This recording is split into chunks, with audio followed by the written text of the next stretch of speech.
Ladies and gentlemen, welcome back to the Julius Baer play-in stage. I am here with content creator, international master, coach with a peak rating of 24.38 hit 2 years ago, the astounding, the amazing international master, David Cruz. David, it's a pleasure to see you here, man. Vic, only thing astounding is your level of research. Wow, looking up my FIDEs and all that. How are you doing? I'm doing great. I'll be honest, I just checked your chess.com profile like 5 minutes ago to sound smart at the start, so we're doing great on that. Welcome everyone. It worked. You're off to a flying start. Let's do it. Let's hope also the players will be off to a flying start. This is the Generation Cup play-in phase. Yesterday we had some technical issues, a DDoS attack, which is why our service got interrupted. So the match phase, David, is going to happen today, and we have some super exciting matchups. We'll show you those, which have been happening at the moment. But first, before we do that, let's go a little bit about the technicalities that we have. Absolutely. So what's okay, I'll go first. Okay, there goes our flying start. So what's at stake in? Okay, go first. What's at stake in the matches you're about to watch today, folks? We're going to be watching matches that have a spot in Division 1. So there are 8 players who have a chance to play in Division 1 of the Julius Baer Cup. They're going to play 4 matches, and the winner of each match will advance to Division 1, while the loser of each match will find their way down to Division 2. And Vic, have you ever seen Division 2? I have seen Division 2. There has been some exciting names in Division 2, especially like last time we had Dennis Lazovic doing an incredible job, fighting his way all the way to Division 1 for this Generation Cup, where he's been knocking it into. And you kind of touched the format already, so let's jump into that very quickly as we move through all these. Like, what's going to happen today? Well, we had 72 players from the Swiss yesterday qualifying to the match play phase. And these players are going to duke it out, and depending on how they're standing in the standings, they'll either be in Division 1, 2, or 3. Or out. For 20 of them, this will be the end of the Baer Cup. This will be the end of the Baer Cup. I like the Baer Cup. Yeah. 10 minutes plus 2 seconds is going to be the format we're going to be seeing today. A match consists of 2 games, and whoever wins it, wins it. Will there be a draw? We'll have Armageddon. And actually, one of the more awesome things about this format, David, is we had the top 4 selecting their opponents from places 5 to 8. Yeah. That's going to be a lot of pressure. I see somebody at chess.com with a really bright idea there to create a little bit of a storyline, a little bit more flavor. Like, okay, instead of 1 playing 8 and 2 playing 7, we tell number 1 to pick their opponent, and then we say, oh, look, they picked you, they think you're weak, and then, you know, oh man, I see that. That's a great move from a production standpoint, from a creating a show standpoint. I approve. So we approve the storylines. Do you know which of these players from today was in position 1 and who selected who? Do you have that info from yesterday? Yes, I believe I certainly do. So Fabi was first. Alireza finished second. I believe Pavel finished third, and Jan finished fourth. So these were the ones that they could choose from. I know I see Drev came in 8th. So Fabi picked the lowest one, and Pavel had a bit of a difficult matchup at the choose between Amin and Rauf Mamadov. Came for Rauf Mamadov, which is going to be exciting. So there's a lot to unravel here. There's a lot to talk about. First things first, Alireza versus Eduardo will be postponed. They will not be playing today. They'll be playing on August 8th. So later on. Also, the match between Pavel and Rauf will start an hour later. So lucky for the chess fans, you're going to get an hour of extra content instead of them all starting at the same time. But for now, we're going to look at Fabi versus Alexei and Jan versus Amin. First things first, David, what do you think when you see all these awesome matchups? When I see all these names, I think that the only player who's sort of a clear favorite is Fabi, although asterisk on this, these are 2-game matches. So basically, if you make one blunder, it doesn't matter how much better you are than your opponent, because they're all super GMs or within a few points of being super GMs. So you make one mistake, you lose a game. It doesn't matter if you're the favorite.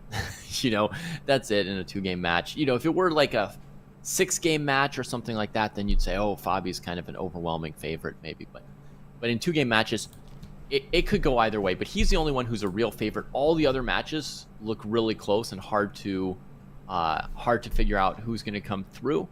And then I think one of the most interesting questions is whether, you know, old dudes or young dudes are gonna be the winners. Well, we're gonna find out right now, David, because the young dudes and the old dudes have started. We have Fabiano Caruana against Alexei Drev, and we also have Jan Nepomniachtchi duking it out against Amin Tabatabai. Which one do you want to start off? Yeah.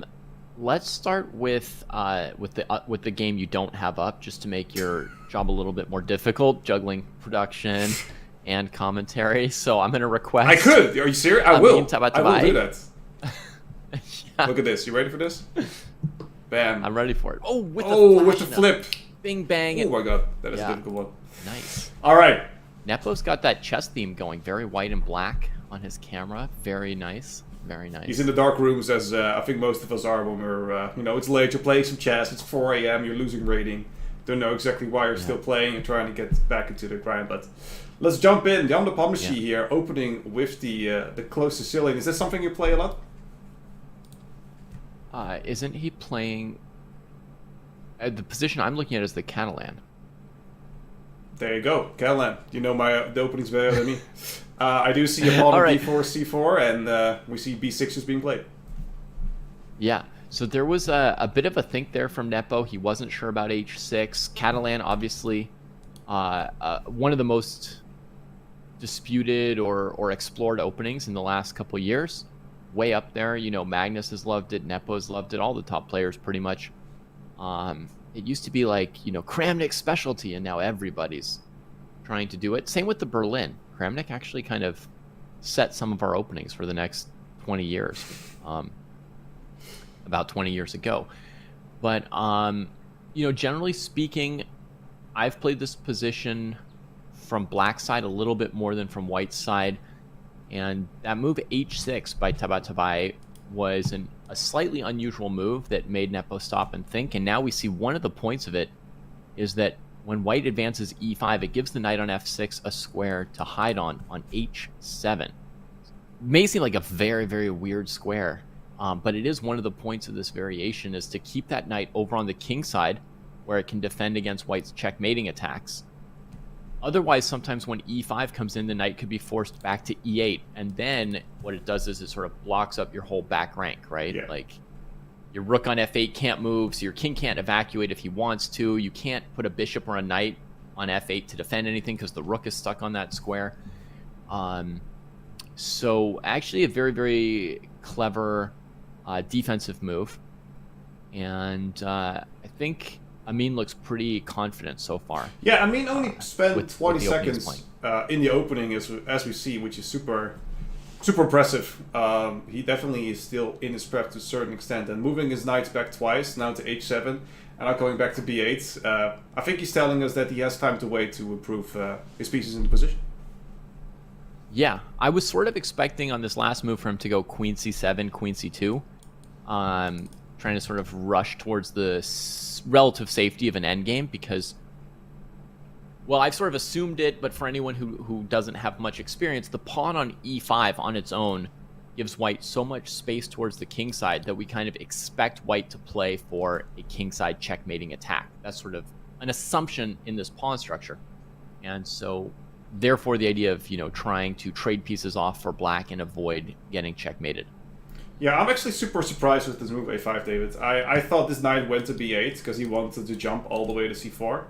But apparently he has some other ideas. He could still do it, obviously. Maybe a6 and b4 is the way for him to go forward. But some impressive stuff. This one is definitely heating up for the start. I actually want to go back to the other game and see how Fabiano against Alexei Drev are doing, because they were also playing a very interesting opening that I wanted to look into. Yeah.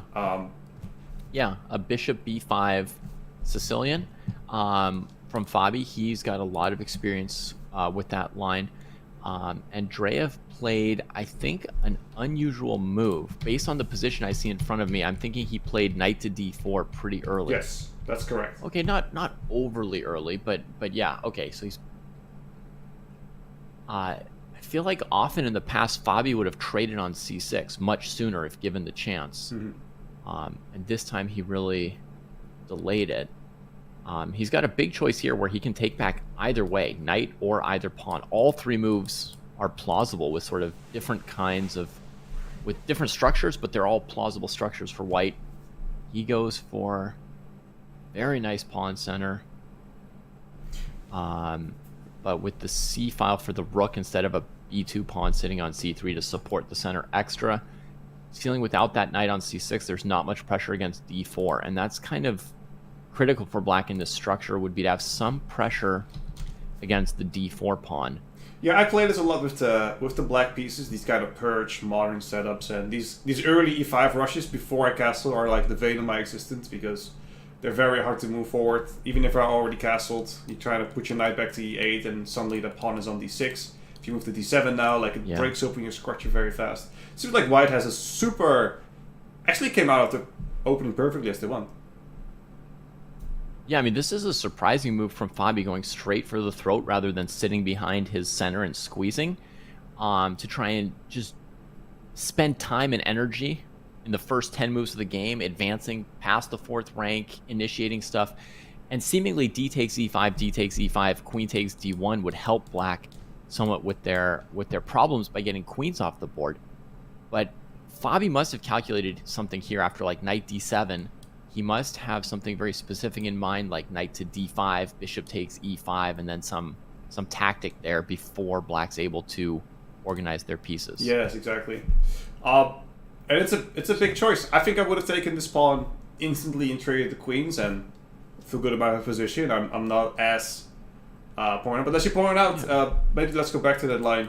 In case of this happening, maybe just a simple f4, and we're dominating this knight. We have a very nice position, and we can slowly build up these kind of structures. And the Dwarf bishop is out of commission at the moment, so super interested to see what will happen. That's definitely playable, your idea.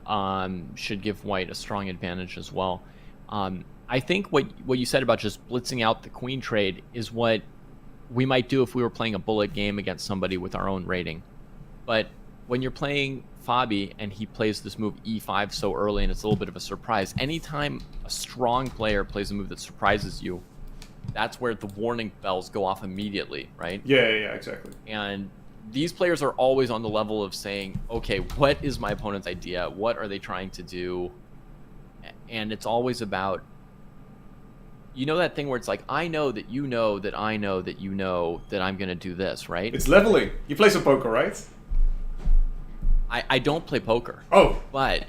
That's where I thought you got it from. But, yeah, but it's this thing where you have to, in order to beat another top player, you have to figure out their idea, then figure out something that's wrong with it. But then you need to make sure that they didn't see your refutation and that they have a refutation ready for that, right? So it's like, you have to really make sure that you're looking very thoroughly, that you've assessed something that's in keeping with their skill level, that you're not assuming a silly mistake that they wouldn't have made. Exactly. Excellent point. So what do you think of this knight g4? I'm going to break it open. This opens up the e-file in case we're taking. So maybe we're going to try the first bishop f4. Or we're going to kick this knight away. We're going to move it here. We're going to put even some extra pressure. And I really like this idea of pins on pins on pins. Super, super interesting. Maybe in one rule we could even play e6 and break this chain over here. Maybe it doesn't work in this exact position, but... White has plenty of choices to choose from. E6 could be considered here as well as your other idea. It's definitely a mad scramble for black here because they're basically hoping that white's going to collapse at the d4 or e5 square without landing a blow on black. And that's pretty iffy here, right? As you said, e6, the knight would be hanging on g4. The bishop takes, you take it with the rook. Black's going to drop material, right? Exactly. So, white's probably going to come out a little bit ahead there. Against e6, black can also consider f5. I don't think Fabi will go for e6, but it does show that black's a little bit hanging on by a thread here. h3 kicking the knight would be my first instinct, because if I can send my opponent's piece to a bad square, I'd love to do it. Things may be so desperate that black would consider a sacrifice, like pawn takes e5 if you play h3. Yes, and now that you actually mentioned it, maybe after rook takes e6 we get a knight takes f2. And there you have it. A little intermezzo there. Ah, and that's being played right now. Wow. So scrambling to get enough. I'm a little surprised Fabi played e6. Because h3 looked very powerful as well. But I was just thinking that h3, pawn takes e5, pawn takes knight, pawn takes d4 might be a weird way for black to sack a knight, get 2 to 3 pawns, take over the center, and really change the course of the game. Fabi looking very intently at the board. Look at that. He's absolutely, yeah. He's leaned in a little bit. He is super surprised. Getting deep into it. Wow, knight f2. There's a lot going on here, a lot of revel. Obviously, we cannot move the rook back because we will lose the queen. We'll have to take a moment to trade these one offs. I think Fabi is now figuring, do I give another check before I take this knight? I dislike that, but what do you think? I think he's thinking of taking on e7 pretty strongly because if you play king f2, fe6, the f file is of some use for black, as well as you've passed up the chance to get one pawn, right? So rook e7, you get back a pawn, you isolate the d6 pawn, and you keep the f file closed. It seems to have a lot going for it. That's true, absolutely. I think you'll lose the d4 pawn in this variation, however. Maybe that's why it's... oh, yeah. It's a bit more tricky. Wow. There's a lot to think about. Also... No, it doesn't work here. For some reason I thought queen a4 check might sneak in a little, making it a little bit more difficult. Because you have a lot of pressure on b5. Actually... Queen a4 check is possible because if b5 you could sack your bishop or knight, potentially, and then save your rook. Yeah, wow. There's a lot of cool lines that we can see explored here today. Really funky. And here, technically, the material is equal on the board, but it's an absolute weird mess. Queen e2. Queen e2 is the choice. So what is he doing? He's going to put his queen on e6 and claim the knight on f2 is still trapped. He's going to prioritize taking over the light squares rather than taking a knight. Wow. Impressive, yeah. That's a pretty shocking decision. The bar doesn't hate it. I think even if... So I don't hate it as well. I'm a big fan of the bar. I always agree with it on that regard. Wow. Oh, yeah. I always avoid the bar. But I think that even if we were commenting a classical game, we may never have even thought of queen e2 as a candidate move. Now he plays bishop e3. Wow. So the idea is not even to play queen e6. Yeah, he says, well, this is an awful combination. If I take on e6, I'd lose by pawn on d4. I'd rather not have that, so let me put in an intermezzo here. This knight is trapped anyway, and we'll pick him up later. Yeah, it's true. After bishop d4, there would be no obvious follow-up for white. Very impressive stuff. He simply plays bishop e3. Now, if instead of bishop e3, he'd played queen f2, he would have defended d4 and prevented castling. That's true. So why didn't he Black do it? Would have was he afraid probably of played rook f8, kicking the queen. She has to keep the d4 pawn covered, more or less. Yeah. And if she goes to somewhere like e3, she blocks in her own bishop, and then after queen b6, black would have a good position. Good so point. Queen h4 is probably the only move that really makes sense there. Then potentially black has... Still queen b6, right? Bishop f6, trying to run her around. There's a lot of... Suddenly a lot of room to play with again. Yeah. So it's not obvious. I mean, in theory, white's coming out with a light squared bishop and a knight against a rook, and between 1 and 3 pawns, depending where the tactics go on the attacks on the pawns. Absolutely.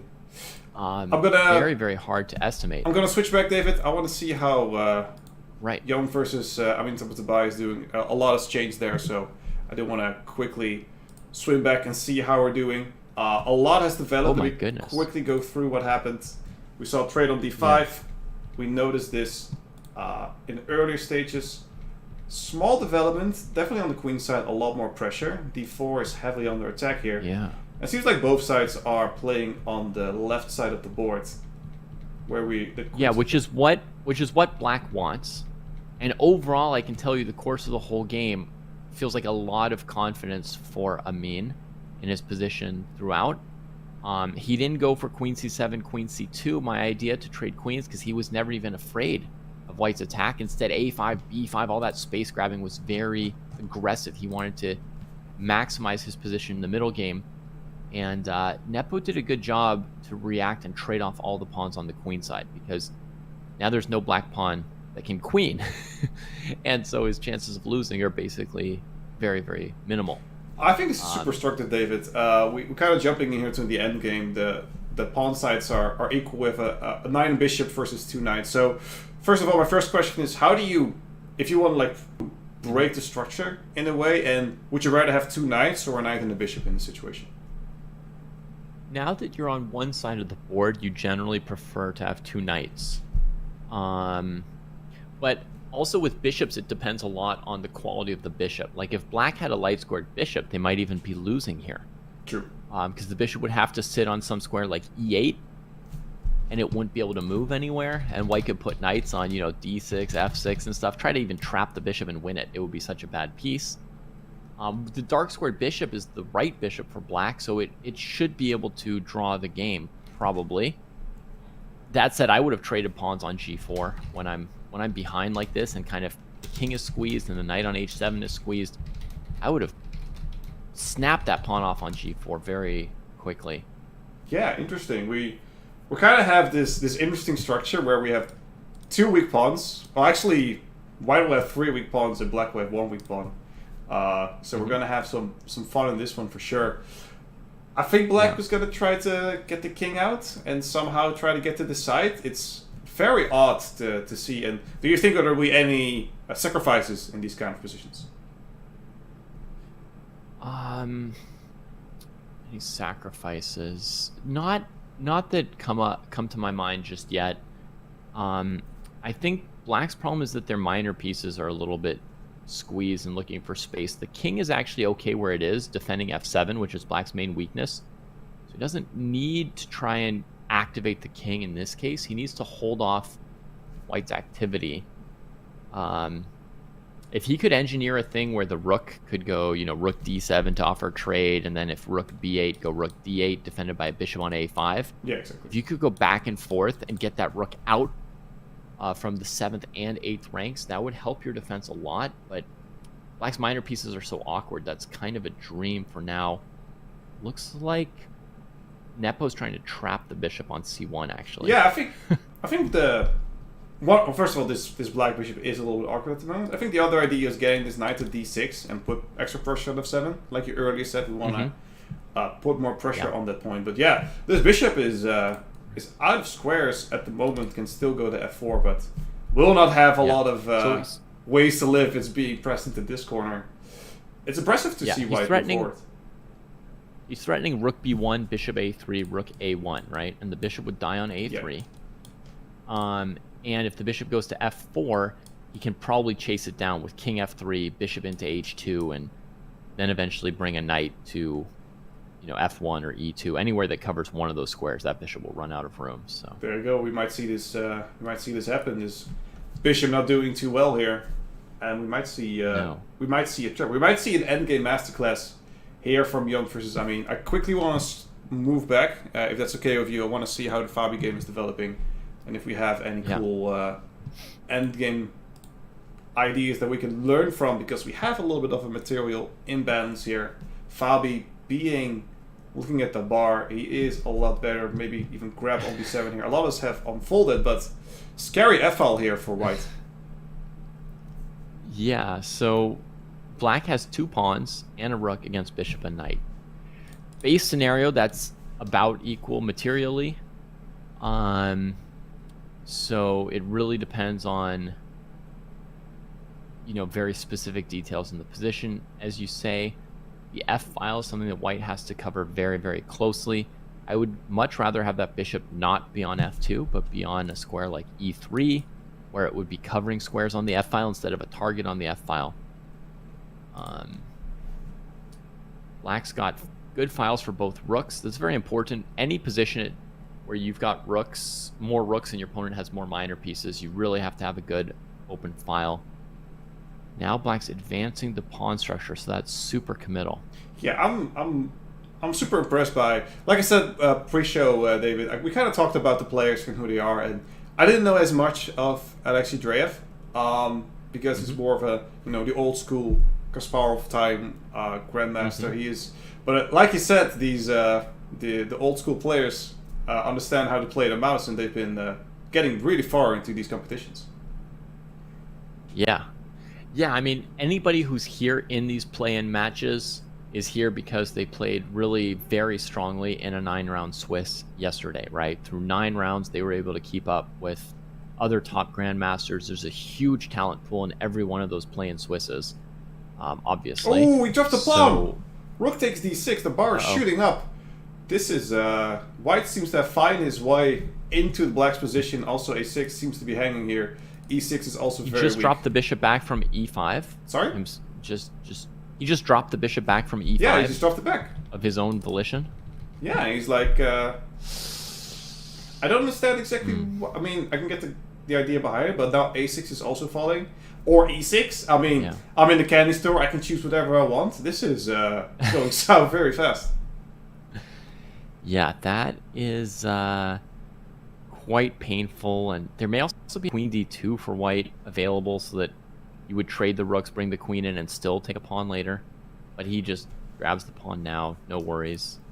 Now white has a winning material advantage. 2 pieces against a rook with no extra pawns for the opponent. Good targets for the white pieces. Yeah.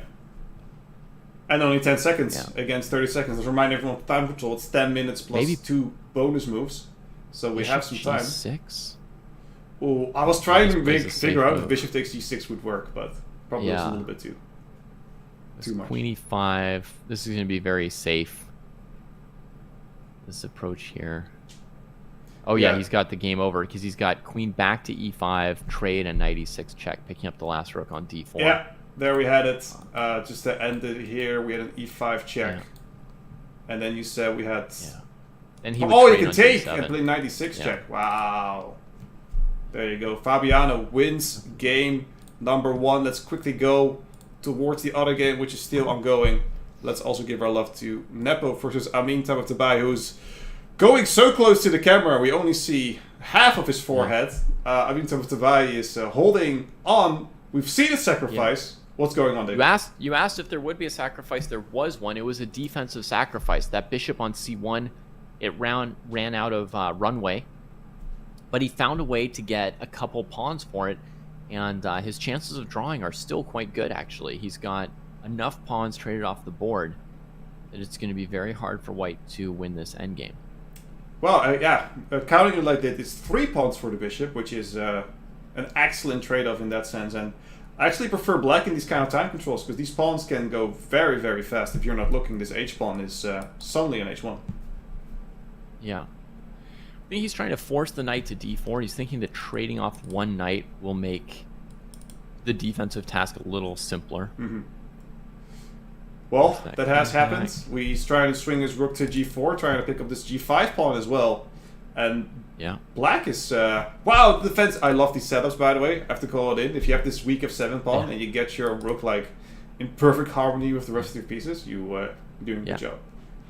As long as you don't allow knight e7, which he doesn't. That's why I don't win all of my games. But yes, you are correct. It's 20 seconds. 20 seconds. You've got the idea there, right? You've got the idea. Oh man, this is tense. Amin Tabatabay. You can see them both. Amin Tabatabay looks super interesting, super fatigued. Jan just looks bored. If I look at his camera, it's not into this position. Yeah. What's this rook check all about? Oh, now he's going to go back to f5. So he played e5 first, and now brings the rook back to f5. Had he put the rook on f5 earlier, he was afraid of white playing f4 and knight e5, and the rook would sort of be stuck on f5. And now he's traded off one more pawn on g5, and should be a pretty safe draw for black. Yeah, should be a safe draw for black. Is there... who's playing for 2 results? Would it be black or would it be white? Almost impossible at this level for either player to win, I would say, but yeah, I don't think anyone's really playing for a win, which begs the question why they're playing versus agreeing to a draw. But Maybe they're free for. I don't really see a way for either player to play for win here. King G4 for white blockades all those pawns, but white's not threatening the F6 pawn at all.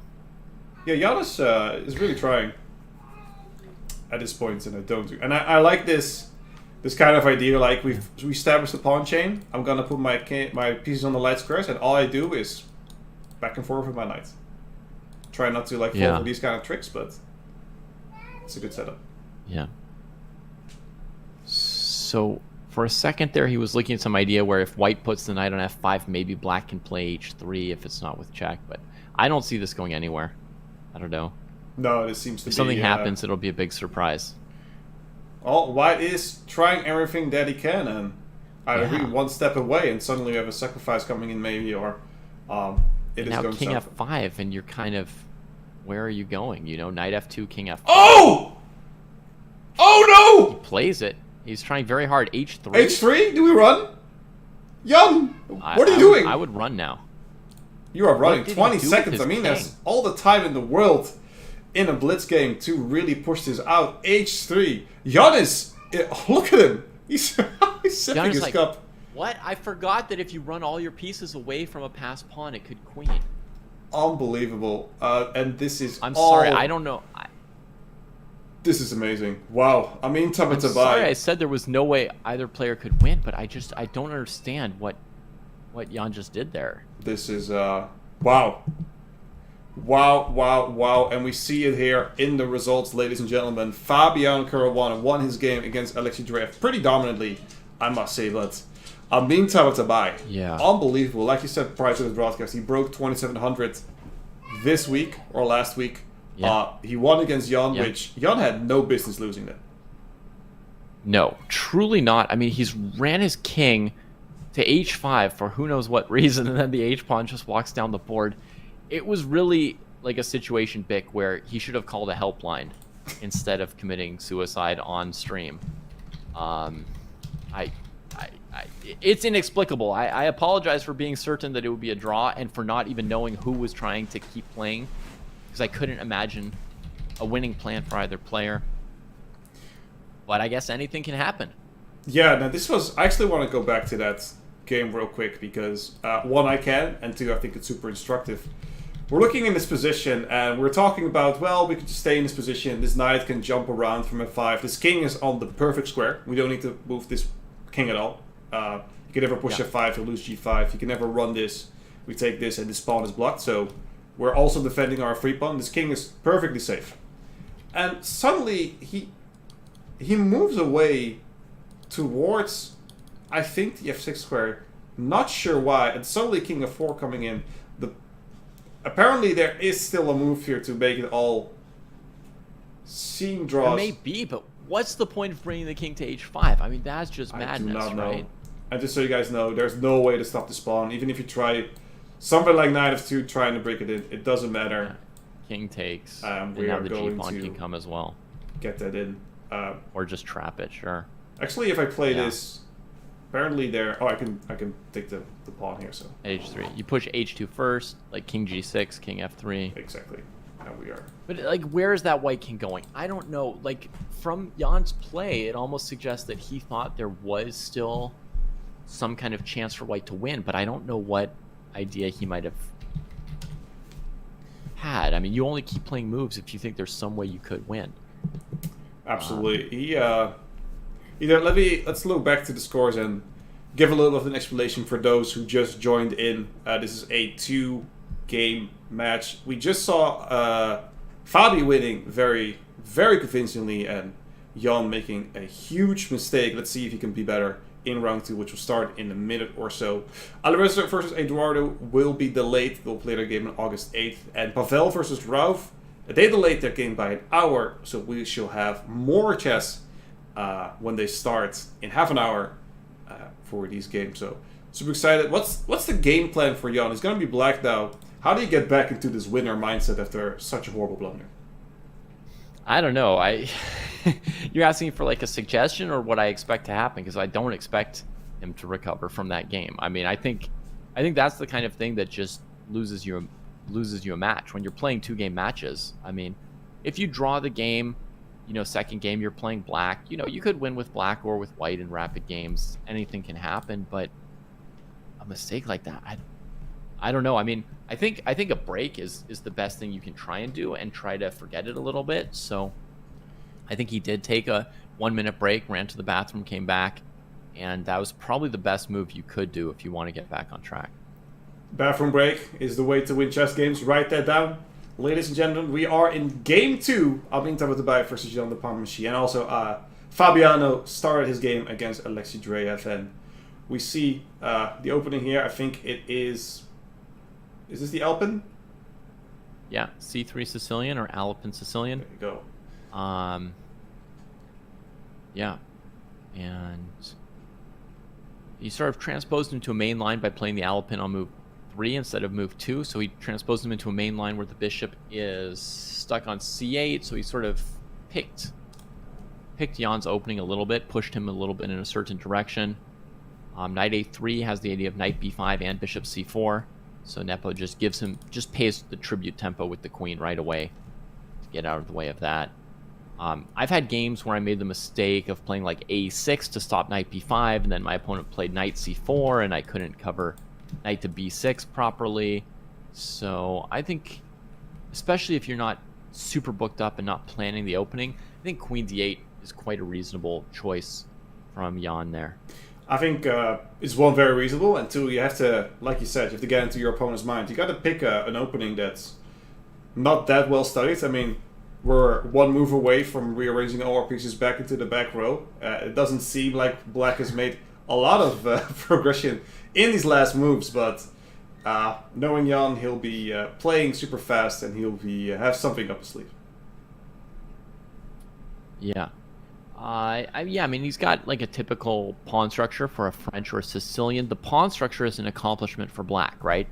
If it were a normal Sicilian with white having a pawn on E4 and black having a 6, and D6 is a big accomplishment for black. If it were French defense, then playing C5 and trading off white's D pawn would be the accomplishment for black. So he's got the pawn structure accomplishment to show for the time that he's spent and got him behind on development, right? Absolutely. That means it's on white to sort of do something with the active pieces, because white's definitely 2 moves ahead, I would think, on development. Yeah, but it's hard to, like you said, it's hard to pick a weakness in black's structure anymore. If someone plays A6, if I really go into bullet mode, I want to play like A4, A5, get my knight on B6. Maybe that's why it's played here. I don't see anything else at the moment. Probably also just bishop E2 and castling. Make sure you're safe.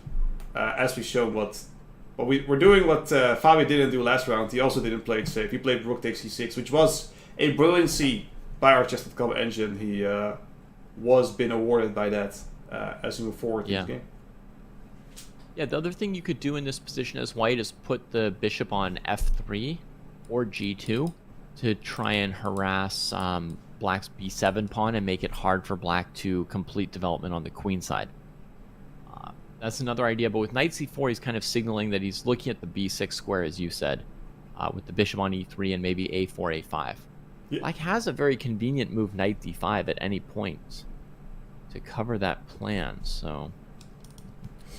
There's a lot to unravel. There's a lot to unfold. Also, knight d6 looking juicy after bishop f4, maybe. Maybe that's what white's thinking. We don't know. What I do know is we're going to quickly swap her up, because I'm super interested to see if Drev, with the white pieces, also find his way with a good opening out of it. Let's jump into that and see what we have going on.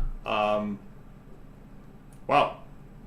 It's we've seen a lot. This came from a... Real quick. Black's missing the dark squared bishop, so you would think a Nimzo. That's correct.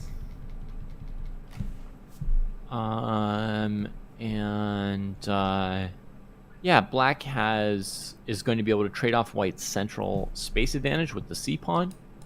White's going to keep the bishop pair for the moment. Sometimes white lags a little bit in development, spending time on like queen C2, A3 and stuff. So black's going to try to attack light squares before white finishes organizing their pieces. You know, white's got that extra dark squared bishop. So E4 is a point to attack, and there's also often counterplay at the B3 square. or black, which, okay, is going to sound very abstract to anybody who's not 1800 plus, but there's ideas where you put like a knight on c5, you go bishop c6 to a4, or queen e8.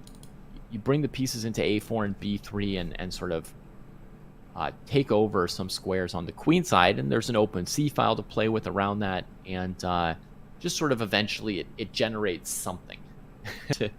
Hard to explain concretely, but yeah, and let's not forget we're looking for like awesome positions for black to develop their pieces. White is the one that needs to win here. A draw also doesn't satisfy. It's a 2-game mini match, so a draw and you're out to Division 2, and Fabi should go on into Division 1. So I'm looking aggressively, right? We need to do something. So we don't necessarily want to trade. We want to play Bishop D3, go into the attack at some point whenever it makes sense, and try to make something out of position. But I don't know. Yeah, I don't think that gone really well at the opening. Yeah, I don't think that Drev necessarily needs to play super aggressively. For one thing, it's not really his style. His style would be fairly consistent with being satisfied that you've got the bishop pair. Minimize Fabi's counterplay against e4 and b3. Just sort of defend those points, get castled, try and play a really long game. So I think that's what we're going to see. He plays rook d1 so the queen can tuck when the rook comes to c8. He's not going to play bishop d3 because after knight c5, his bishop pair will be exposed to getting traded off. He'll just be looking to play like, bishop e2, f3, and castle. And it's going to be Fabi who's going to be looking for more aggressive moves, despite being the player who needs a draw, because white has this long-term advantage of the bishop pair. And there's always this short-term, long-term thing. Right? Yeah. Who does the long-term favor? Once you figure that out, the other player should generally try to play for something short-term. Once you know that, if nothing happened for the next 40 moves, your position would gradually be worse and worse.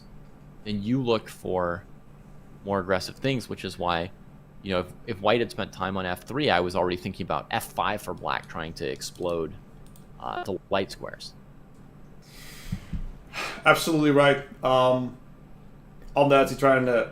Black is the one that's trying to push here, but white is pretty satisfied with his position, plays it free, keeps it stable. We'll see what black will push forward. And I kind of want to talk to you. If we look at the players right here, we see Drev chill, lean back, analyzing the position. Mm-hmm. And we see Fabi like very, bend over towards the screen, really focused onto his table. And when I was playing over the board a few months ago, I was like walking past all these players, and I see everyone like moving forward, really focused. And my question to you, David, is: do you check your posture, or is that important to you when you're playing chess? Because chess players have incredibly bad posture when playing the game over the board. Over here, though, I was super curious to think how you react to that. Yeah, when I'm playing, all I care about is winning the game. So I'm willing to sacrifice my posture for like 3 hours or 5 hours or whatever if it allows me to see one extra variation that somehow makes the difference. And in terms of their two postures, I would say Fabi had a more concrete posture. Like, to me, it looked like he was calculating variations. I can almost feel like bzzz, like variations going. And Drev, he looked a little bit more like, bishop pair, e4 square. Is the C file going to be more important or the D file? It felt more like he was considering things rather calmly, maybe comparing it to other positions he's seen before. He's a technical player who has a lot of experience, so he's going to be, aware of, in what situations can black play f5? What games have I seen from this structure before? So that was kind of my take on their postures. There you go. I love that.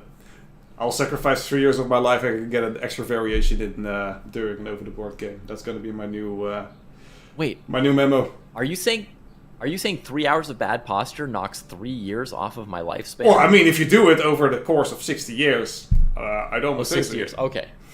Yeah. Okay. Eventually, yeah. But it's always like, I just need to win this game. And you're not necessarily planning to have bad posture for 60 years, right? That's true. They're trying to eat healthily and so forth. So hopefully you can make up for it away from the board. Well, black is making up for the dull, not really the dull, but the more easy middle game going up. We see h5 coming in, very aggressive.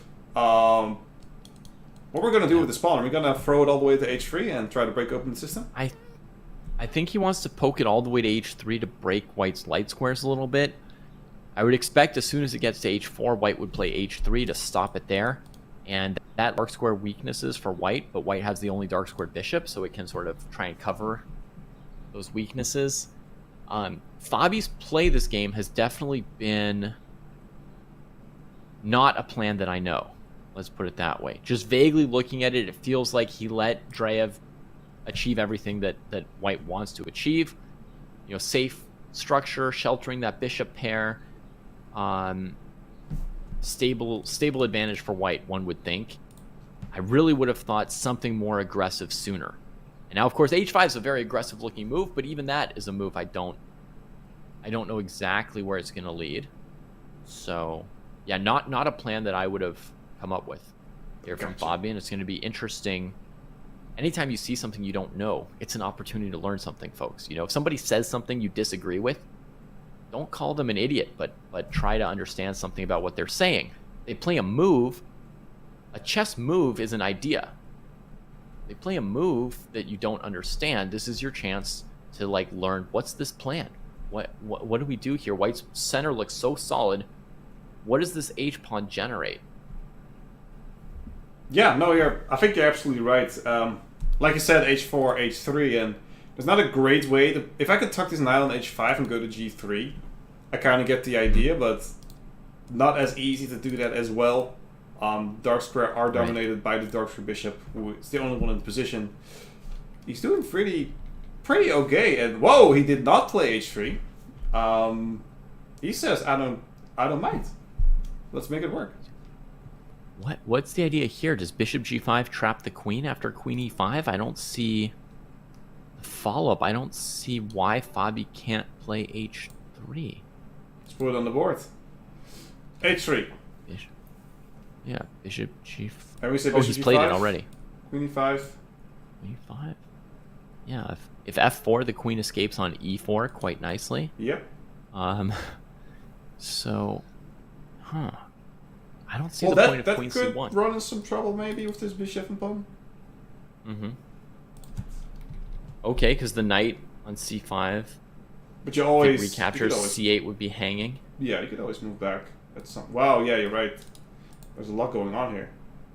Wow. Yeah. I mean, I was thinking, Vic, that White's plan with rook c2 was to maybe play, you know, b4, trade a rook, attack the b6 pawn with your bishop. Just take it very calmly, embrace trades. What is queen c1 for? You know, rook d to c1 would have been more consistent with that than queen to c1. So what does he have in mind? Quick question. Queen e5 has some attacking tendencies. Maybe trying to break open with f5 again, as you spoke of earlier. Maybe we see h3 at some point. But White is pretty comfortable on the queen side. He's going to say, like, well, I'm going to keep it there as it is. I love the idea of b4 here. Trying to get some trades in, trying to move it further, and just asking Black, what are you going to do here on the king side? h3 does solidify the position here a little bit more, and we're going to see where this to a shocking endgame, which he had no reason to lose. Yeah. But looking at his position, he's doing pretty okay. Yeah, I mean, he's got the bishop pair for himself, and he's gone to an endgame, which in this structure looks fine for Black. White's c-pawn still on c3. One of the first things I check, if White has this pawn majority on the queen side of 3 against 2, you want that pawn majority to be really far advanced to be a factor in the endgame, where Black has to fear a passed pawn or a breakthrough from White on the queen side. Instead, it looks like Black's got a very, very free hand. Bishop pair is a very nice advantage for Nepo here. Yeah, no, it's a very nice advantage for Nepo. Like you said, the bishop pair is going to be very, very, super important during these endgames. And I'm always wondering, in these kind of equal positions, there is some differences, but again, the pawn chains look pretty much the same here. How do you move forward here? Do you go to the center, or do you go more to the flanks? How would you approach this position as Black in a must-win situation? Yeah, I mean, the the main idea is to advance your e-pawn at some point, but it's hard to pick the exact moment. I have right? to jump in real quick. Knight d5, and we have a fork? Right, so that's been what's been restraining e5 up to this point. He has bishop c6 to avoid losing any rooks here. But after bishop c6, bishop f3, is he planning e4? Let's quickly show it on the board. He did not play that. Let's see how that worked. Bishop f5. Out. Oh, apparently there's a big move here. Is it just e4? Try the e4 move. Yeah. It's a normal move. The idea is if the knight takes either rook, we take on f3 with check why and then didn't recapture he the play? knight. Is there something else we can play here? Oh! Bishop takes c4. Block the defense of the knight. So bishop f5 is played. So we will we lose a rook here? I'm confused. Well, okay. The rook on c2 was trapped by this bishop f5 move. I see. White defends it looking to recapture, and then the knight will be able to take one of black's rooks, and the bishop pair will be gone. Yes. Or black can play bishop e4, check bishop f3, and trade off the knight, and again the bishop pair would be gone. So it feels like, I don't know, Nepo played e5 at a very complicated moment, rather than massaging the advantage he had longer, and it's not clear that he has any winning move or idea here. No, absolutely, and I 100% agree with you. It seemed like just what I meant to ask, like, do you go for the center or do you go for the sides? And Parmesan went for the center, gets the attack, but left this 95, and maybe he missed the implication of bishop f5 and bishop f3, and really trying to, that these rook trades aren't enough. He really wants to keep this bishop, but I don't see anything else rather than taking. Maybe you could go back or go to d3, but it doesn't make any sense. Why would you have taken this anyway? So we probably see bishop take d5, and I don't know who's better in this position. Yeah, I mean, black's probably still a drop better because the knight on b3 is badly placed. But it just feels like compared to the bishop pair situation before, the advantage is much more fleeting rather than being kind of locked in. Have they just played this trade? Yeah, they just played this trade. Bishop takes d5 has been played. Rook to d7. Yeah. The bishop are gone all the way for white. We have a knight versus bishop now, and this seems pretty okay. Whenever this knight sees the light of day more, we do have a passive rook, so I do like black's position a little bit more, but it's definitely defensible. Yeah. I mean, if you want to know what he was thinking, if we want to try and puzzle it out like a mystery, we would have to go back to the moment with bishop f5 and ask ourselves, with the white rook on a1, what happens if white moves the rook on c2 to c1? Does black have anything devastating there? And I guess black would have bishop e4 check, and then after white has to block, you take the knight off of d5 and you grab the pawn on b2. And you've got a free pawn, c3 becomes weak, f2 could be a target as well, and this looks good. So potentially, with bishop f5, Nepo might have overlooked rook a c1. There you go. And obviously it would be when he played e5, right? Yeah. But he would have thought, like, bishop f5 is going to be really strong. Maybe he didn't evaluate that rook c1 was fairly defensible for white. Well, the pieces have been moving, we've been grooving, and we are now in this position where black has his pawns. I love that. If you have a dark square bishop, you always see these GMs and IMs. Let's put all the pawns on the light squares. Make sure these squares are weak. Yeah. I always thought, like, hey, I have a dark square bishop. I'm putting all my pawns on dark squares so I can defend them with my bishop. 200 IQ brain. No. But the great players never did that. So weird. Oh, that's like fingers on a chalkboard. Oh. No, this is beauty, right? You can cover all the weaknesses with your bishop. You can make barriers so the white king can never move up the board. The knight can never move up the board. Yeah, but how are you defending this pawn, David? Huh? How are you defending this pawn with the bishop? You cannot. There you go. That's why you always put the pawns on the same squares. I'm kidding. Previously defending it with the g6. Let's not go in that. We do have, obviously, on the light squares, you have a lot more mobility. As David said, don't listen to me. But do listen to the wise words of David Bruce. And white is actually, I love white's position here. We're two moves away from winning another pawn. Very powerful. The rook maneuver, a3, very, very powerful maneuver. Targeting A5, targeting B7, targeting F5, and Jan's G5 move was very aggressive, but it left him with some weak pawns, and I think that this match, he sort of missed his opportunity. That E5 move just was not the right time. I think Jan's going to be out. I hate to call it this early, Yeah. and I will not call it this early. You never know, but I do not see a winning position. Yeah. He's down a pawn. He's down on material. He is down on time by 1.5 minutes, something we do not see Jan de Palmashi do a lot. He's usually always up on time. This does mean that his position is wild. His only chance here is to break through with one of his kingside pawns, and I just don't see it happen, David. Yeah. No, I mean just rook G8, king H3, rook G5, and you're out of stuff from the black perspective, right? Yeah. Rook G8. Yeah, no, king absolutely. H3, rook G5, attack those. Kicks this bishop to a bad square first, perfectly good as well. After the bishop's on D6, he can go rook G8 to G6 or rook G8 to G5.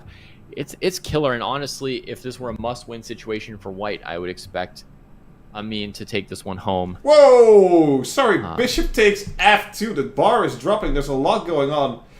I don't know exactly what happened or where it went wrong, but we just a pawn. Well, he was. Go ahead. If he brings his bishop back to D6, everything he has is hanging. So instead, he trades it for the knight with a fancy trade: bishop F2, king F2, E3, and then the pawn trades for the knight. Yeah. And while he does not take that pawn, I love that. He has a little bit of a hidey hole, but the king is cut off by this white rook, and this is looking pretty grim for black. Yeah. Well, no, not great for black. White's fine. Sorry, That's grim. Fine. He can just push the H pawn or the A pawn.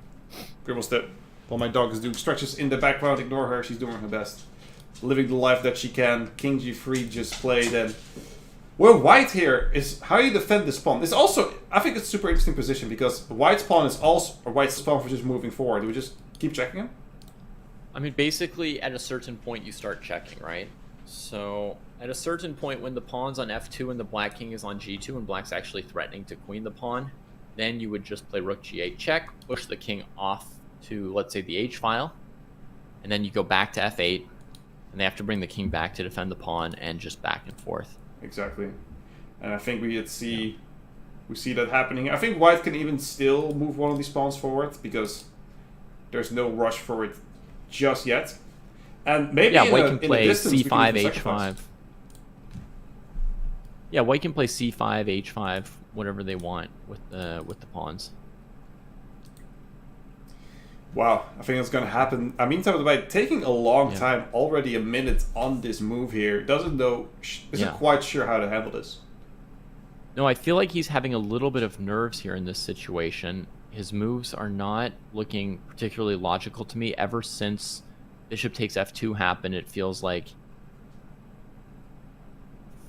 he lost some of his confidence. Like he's so close to winning the match that suddenly he's not. He dropped his rook! There's a move. Wow, I didn't take it. Drop the rook. Interesting. Finds rook F7. Just the kind of move to freak you out. Just to say, chat, if you would have taken this, it would have taken the rook away from the promotion square, and black would have queened here, which is why he didn't take it. See a little bit of a dance. And push the pawns, baby. That's what I would say. Yeah, I mean, he's freaked out, but there's no way to lose this rook endgame with 2 extra pawns other than basically hanging a rook or something. So he'll come out okay somehow or other. Well, it's only 1 pawn now, but that shouldn't matter. We're going to run this pawn all the way up the board, and some reason we can even sacrifice it for this pawn. So if anything... Oh, here's another one. We cannot capture, ladies and gentlemen. This will allow black to promote. And he sacrifices.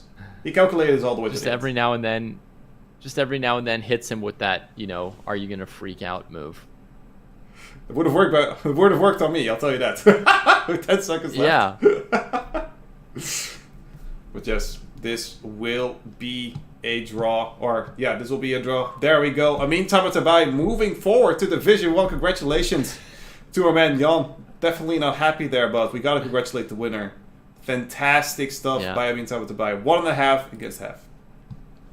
Yeah, and you saw that breath of relief he gave, right? I called it, Bick. I knew as the game ended, I was like, and 1 second later, he did the same thing. He lost? What's happening? Fabiano lost. We're going to Armageddon. Bishop pair in the end game. Bishop pair in the end game. We're going to get to see an Armageddon. Wow! Show us how it happens. Incredible. We're quickly going to go forward. We have a lot of games also later on, but let's quickly go for this position. I did not expect this. White? Definitely a little bit better. This H-pawn was just picked off as we predicted. As you predicted, this H-pawn was just picked off by the Darkscript Bishop at some point, and White just meticulously and slowly moved forward. Who says you cannot teach old dogs new tricks? Well, Alexei Drev taught himself new tricks, got better at online chess, and defeated Fabiano Caruana, who was the first seed. Bishop F6! Beautiful! Yeah, now that's the Dark Square breakthrough. Wow, that is fantastic stuff. And at the end, we saw it all crumble down. The pawn running down. We are going to Armageddon. Ladies and gentlemen, and already off the bat, who do you think is going to win the Armageddon game? I mean, I guess Fabi's still a bit of a favorite, but you know, it was just a single game. These things are close to toss-ups. Basically busted Alexei in the opening in the first game. Well, no, Drev had chances and then hung that pawn. Yeah. I'll still go with Fabi. We're going to go with Fabi, and we're going to go on to a break, ladies and gentlemen. We're going to go back with an Armageddon game for Fabiano Caruana versus Alex Drev. We don't know the details yet, who's white or who's black. We're going to give you that right after this break. This is the playing phase of the Julius Baer Generation Cup. We'll see you right after this.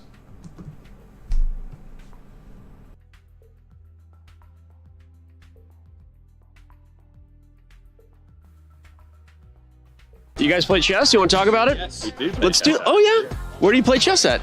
In our dorm. Okay, when I say chess, the first word that pops into your mind. Protect my queen. Hikaru. Intelligence. Strategy. Tactics. Toby Maguire. Oh my God, you saw Pawn Sacrifice? Yeah. If you're on Tinder and you're scrolling and someone has a chess player on their profile, is that swipe left or swipe right? Swipe right is good, right? Yeah. Then yeah. Instant swipe right. Okay, super into that. Right, I'm into it. Yeah. You're into chess? Yeah. Okay. Probably whatever the swipe is, not interested. You're not interested in chess players? I'm not interested in chess players who are on Tinder. Name a chess player. Yep. No. Nothing. Anna Taylor-Joy. Capablanca. Wow, name another one. Oh, Kasparov. If you name 5 other world champions in the next 15 seconds, I'm gonna give you $50. Karpov. Spassky. Holgar. Carlson. And Anand. Holy shit, he did it. You get $50, dude. Oh my God, we just lost $50. Whose idea was that?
And we're back, ladies and gentlemen. Welcome to the Julius Baer Generation Cup. We are Armageddon. I was going to explain the rules real quickly. We're going to do that during the game because these two couldn't resist themselves. They already started. Fabi with the black pieces. Did you get some timing bits for us, David?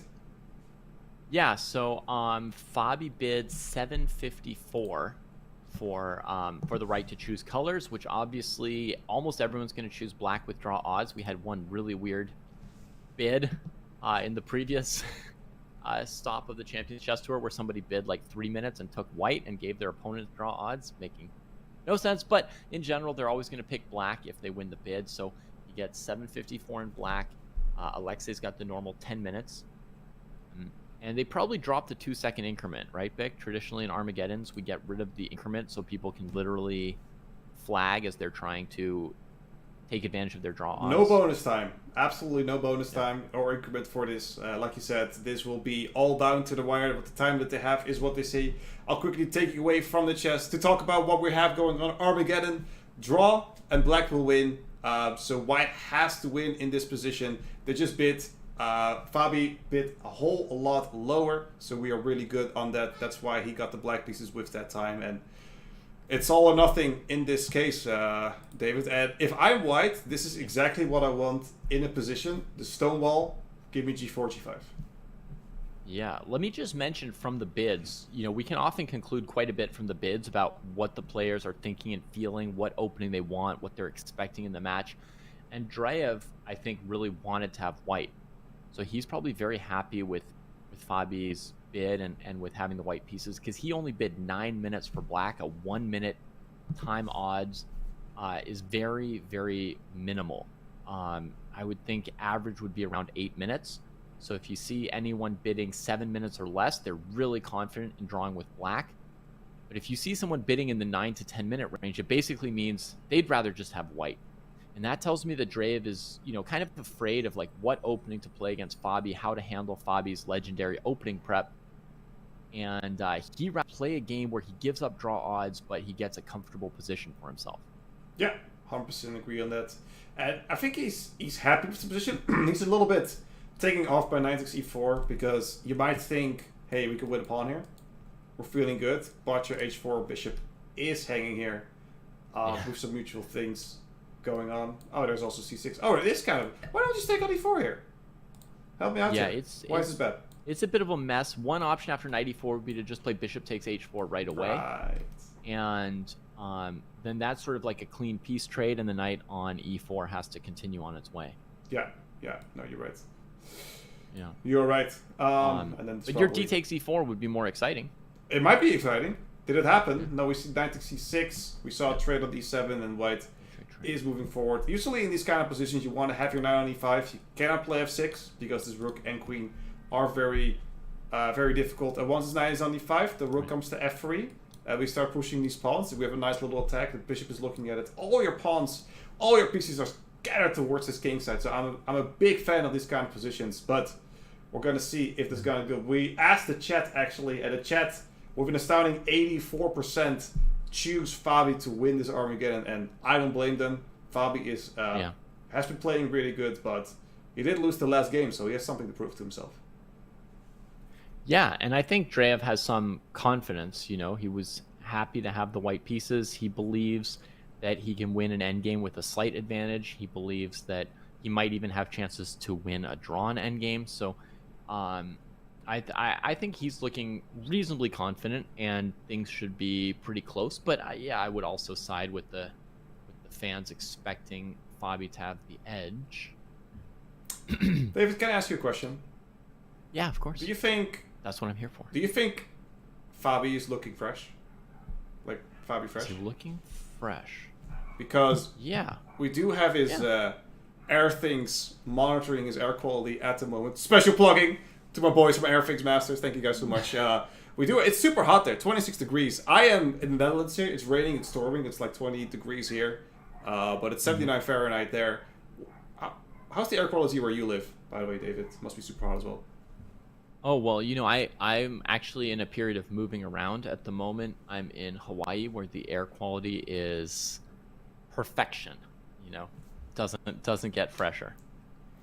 There you go.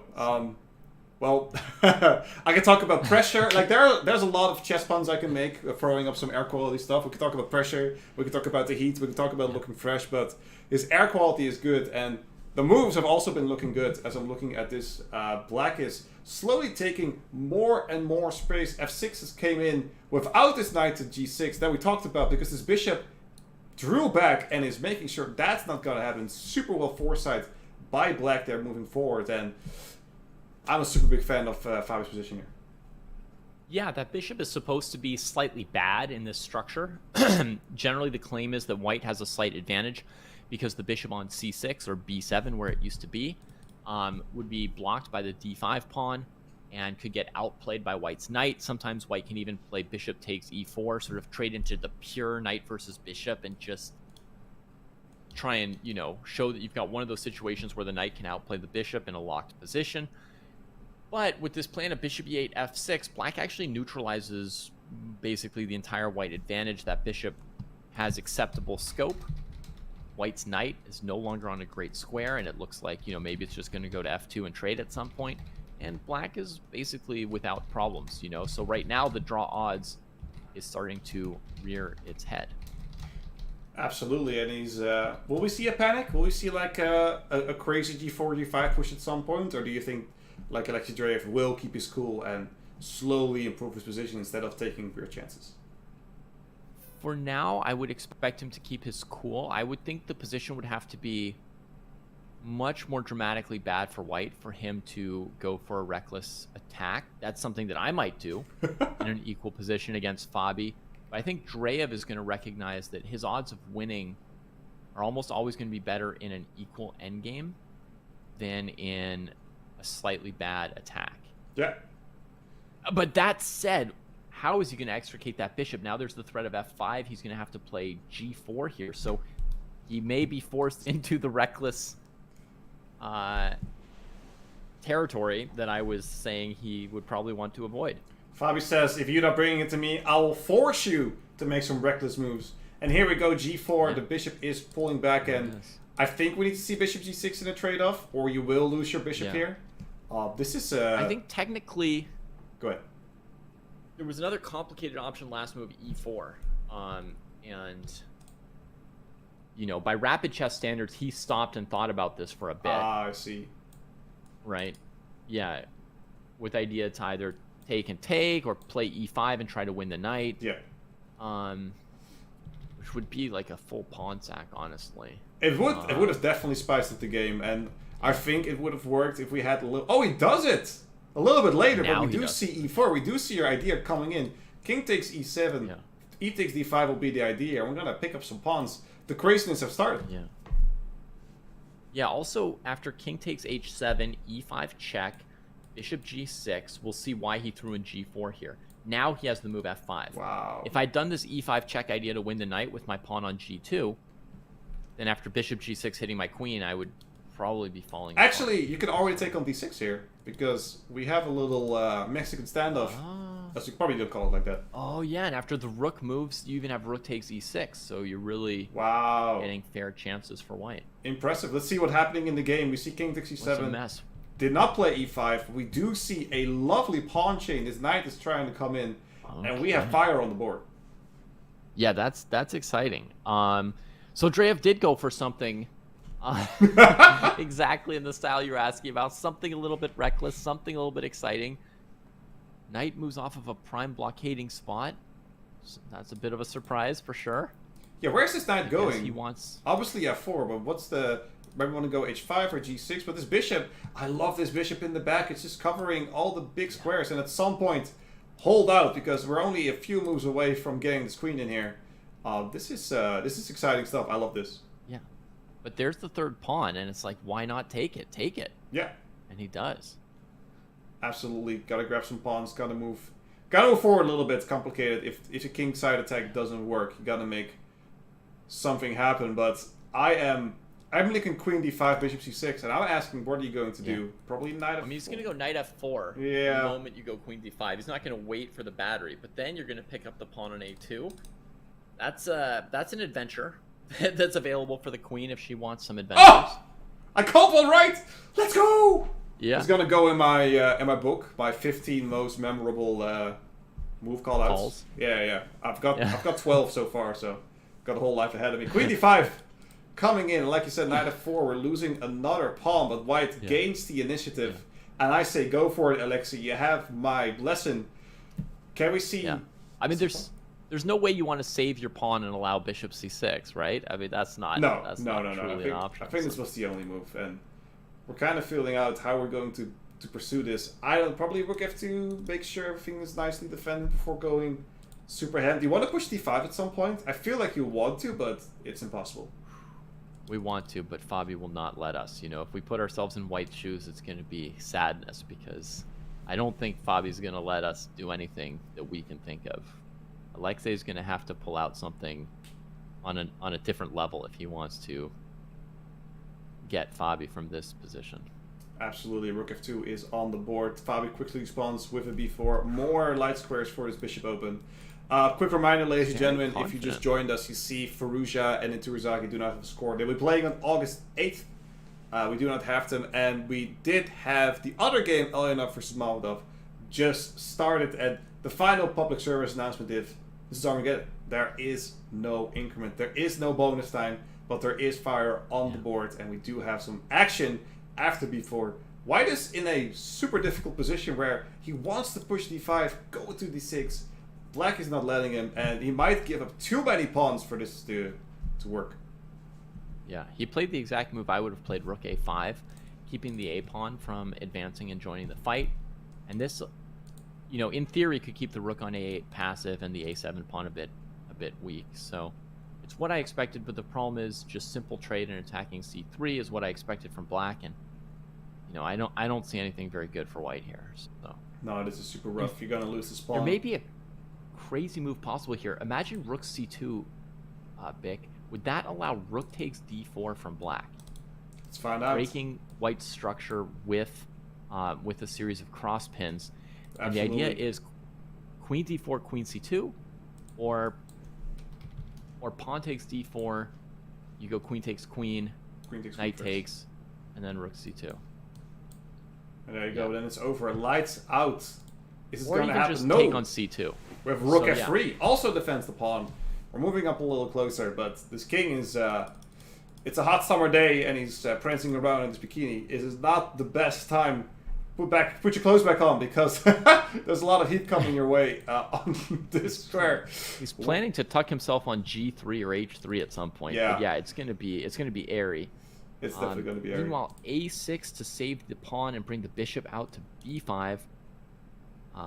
He's saying that rook b5, bishop b5 will win some material. After rook b6, I don't even know. It's a lot. It's a lot to uncover here. White only has 1 minute. There's no increment, ladies and gentlemen. There is no increment. He has to win in 1 minute, and that is a tough but not impossible task. We've seen crazier things happen.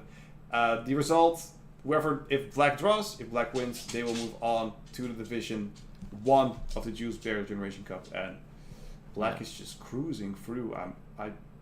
White just doesn't have an attack. Yeah, looking super active here with the bishop coming out. All white's actions are, you know, immobilized and blockaded. Very free position for Fabi, and one strategy here would be to do something like rook c7, rook c8 really quickly, and just let white's clock go down a bit. Well, the clock turned red. That's because they're under a minute. White did have some space finally on the king side, but again, this knight doesn't do too much. There's no pawn breaks at the moment. There's no sacrifices at the moment.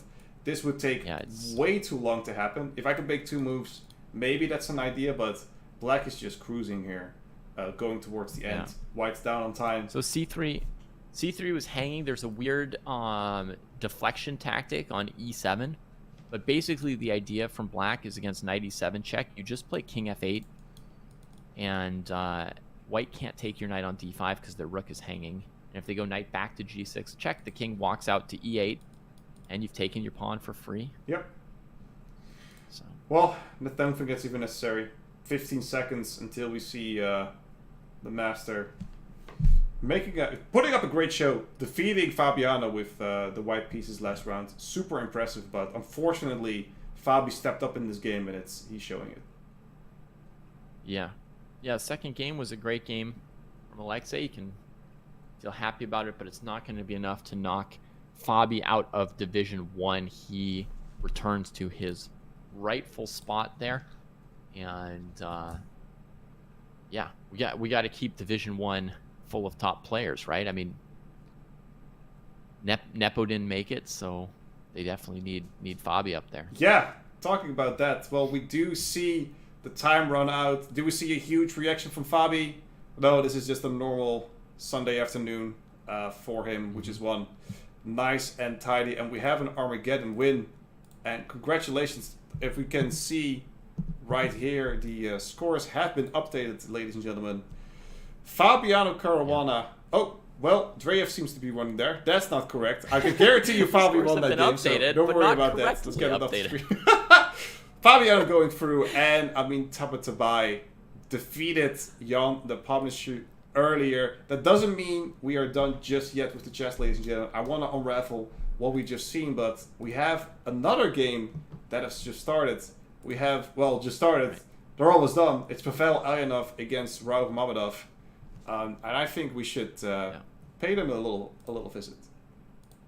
Yeah, absolutely.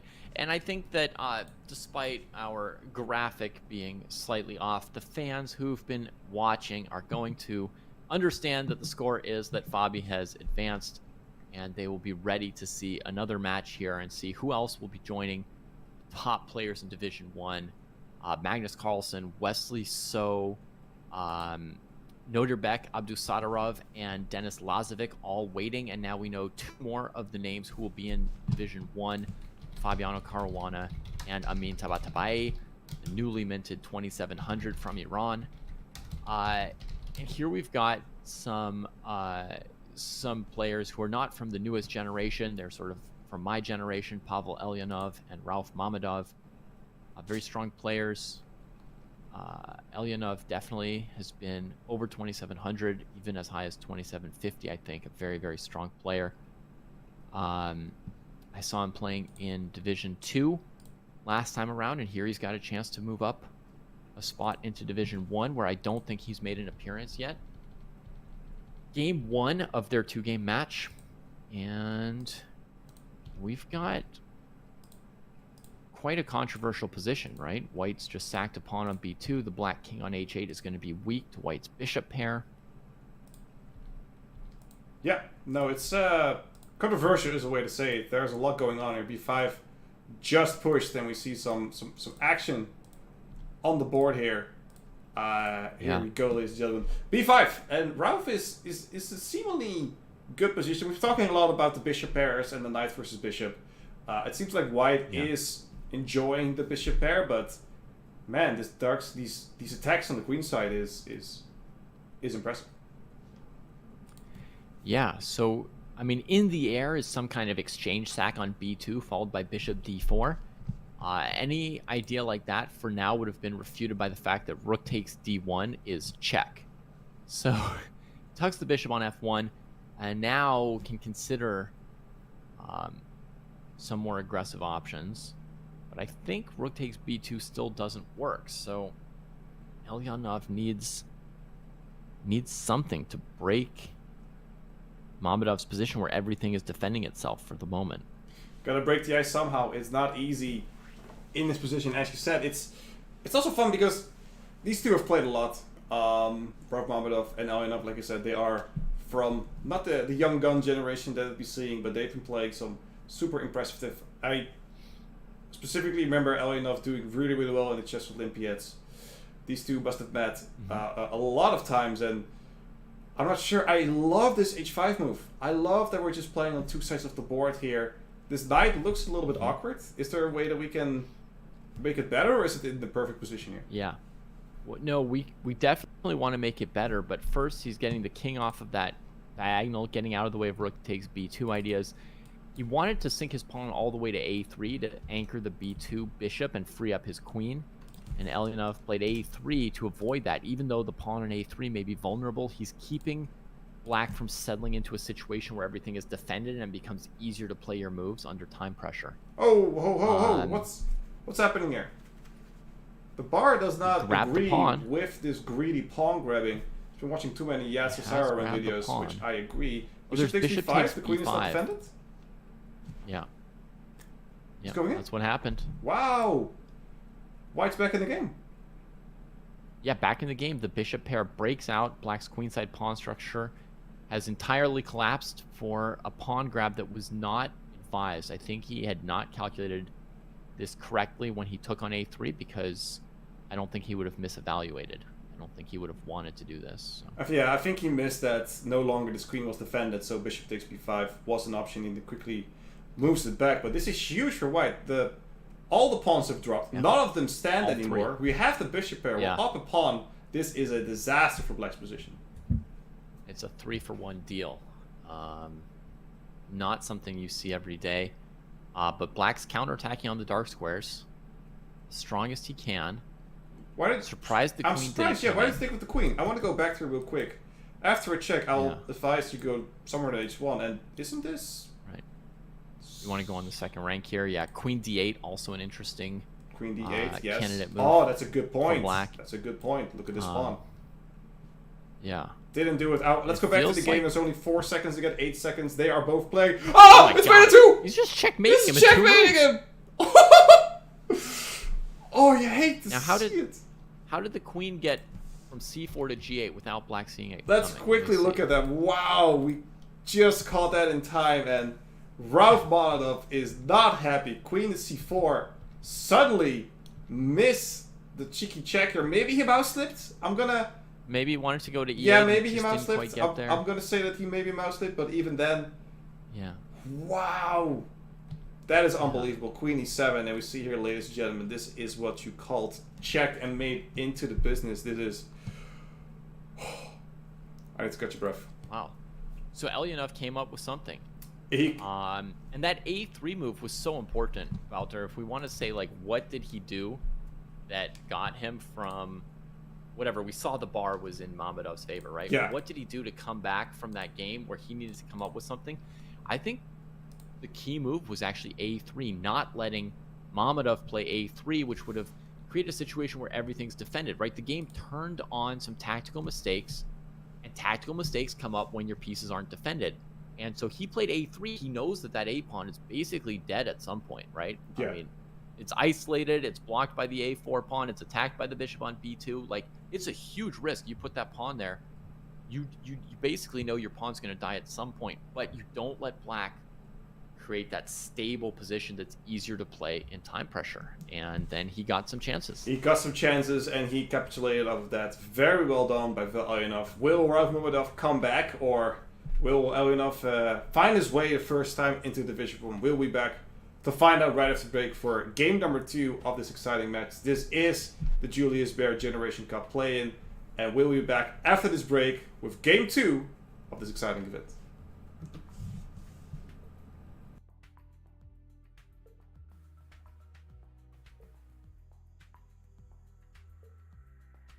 You guys play chess? You want to talk about it? Yes, we do. Let's do. Oh yeah. Where do you play chess at? In our dorm. Okay, when I say chess, the first word that pops into your mind. Protect my queen. Hikaru. Intelligence. Tinder, and you're scrolling, and someone has a chess player on their profile. Is that swipe left or swipe right? Right, I'm into it. Yeah. You're into chess. Yeah. Okay. Probably whatever the swipe is, not So interested. you're not interested in chess players. I'm not interested in chess players who are on Tinder. Oh, I get that. In fact, that checks out. If I ask you to name one chess player in the world, can you name a chess player? Yep. No, I cannot. Anna Taylor-Joy. Capablanca. Wow, name another one. Oh, Kasparov. If you name 5 other world champions in the next 15 seconds, I'm gonna give you $50.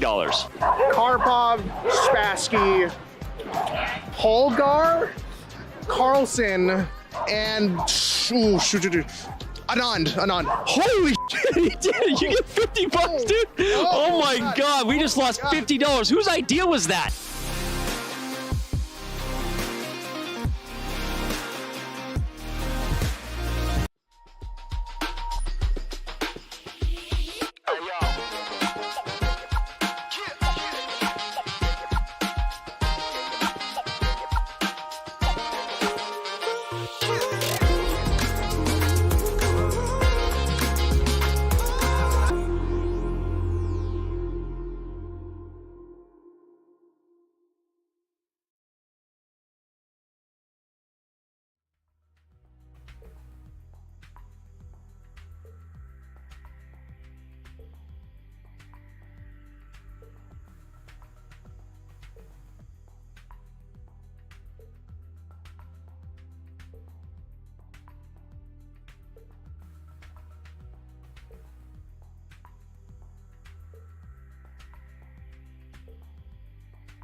And we're back, ladies and gentlemen. This will be game 2 between Rauf Mamadov and Pavel Elianov. My name is Wouter Bik. I'm the esports producer for chess.com. I'm here with chess coach extraordinaire, content creator, the amazing international master, David Proust. For those who do not know, you remember the name forever now, and you will remember this game, Rauf Mamadov against Pavel Elianov, which will go down into the books because we already have a very interesting opening.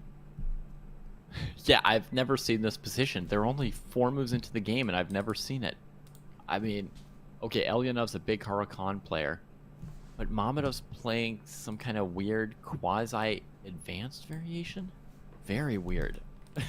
let's look at it. So this is the Huracan, and we saw this knight h4 immediately, which is a bit of a weird one. You usually see if this happens, bishop g6 or bishop g4, and he moves away around. But knight h6, also Rauf was like,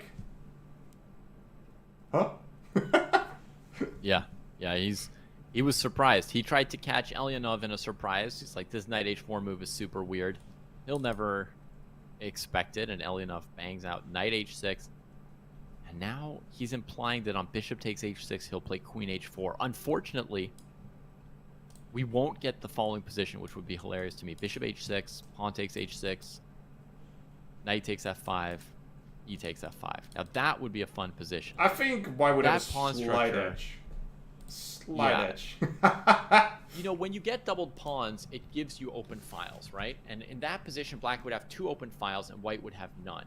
So you could make an argument for it, but those pawns are just too much, too bad, too many double isolateds. So his real plan would be just to play queen takes h4, and after knight f3, white is now 2 tempi down on the Huracan. Bravo. This is an opening which I'd never seen before and will never see again. However, what you see a lot with the Huracan is either h6 or h5 to tuck your bishop in. And that has successfully been blocked by white because you cannot move this pawn, and this knight doesn't really have great squares unless you go back to g8. So, okay, that is I'm playing devil's advocate, right? I'm trying to get something out of it.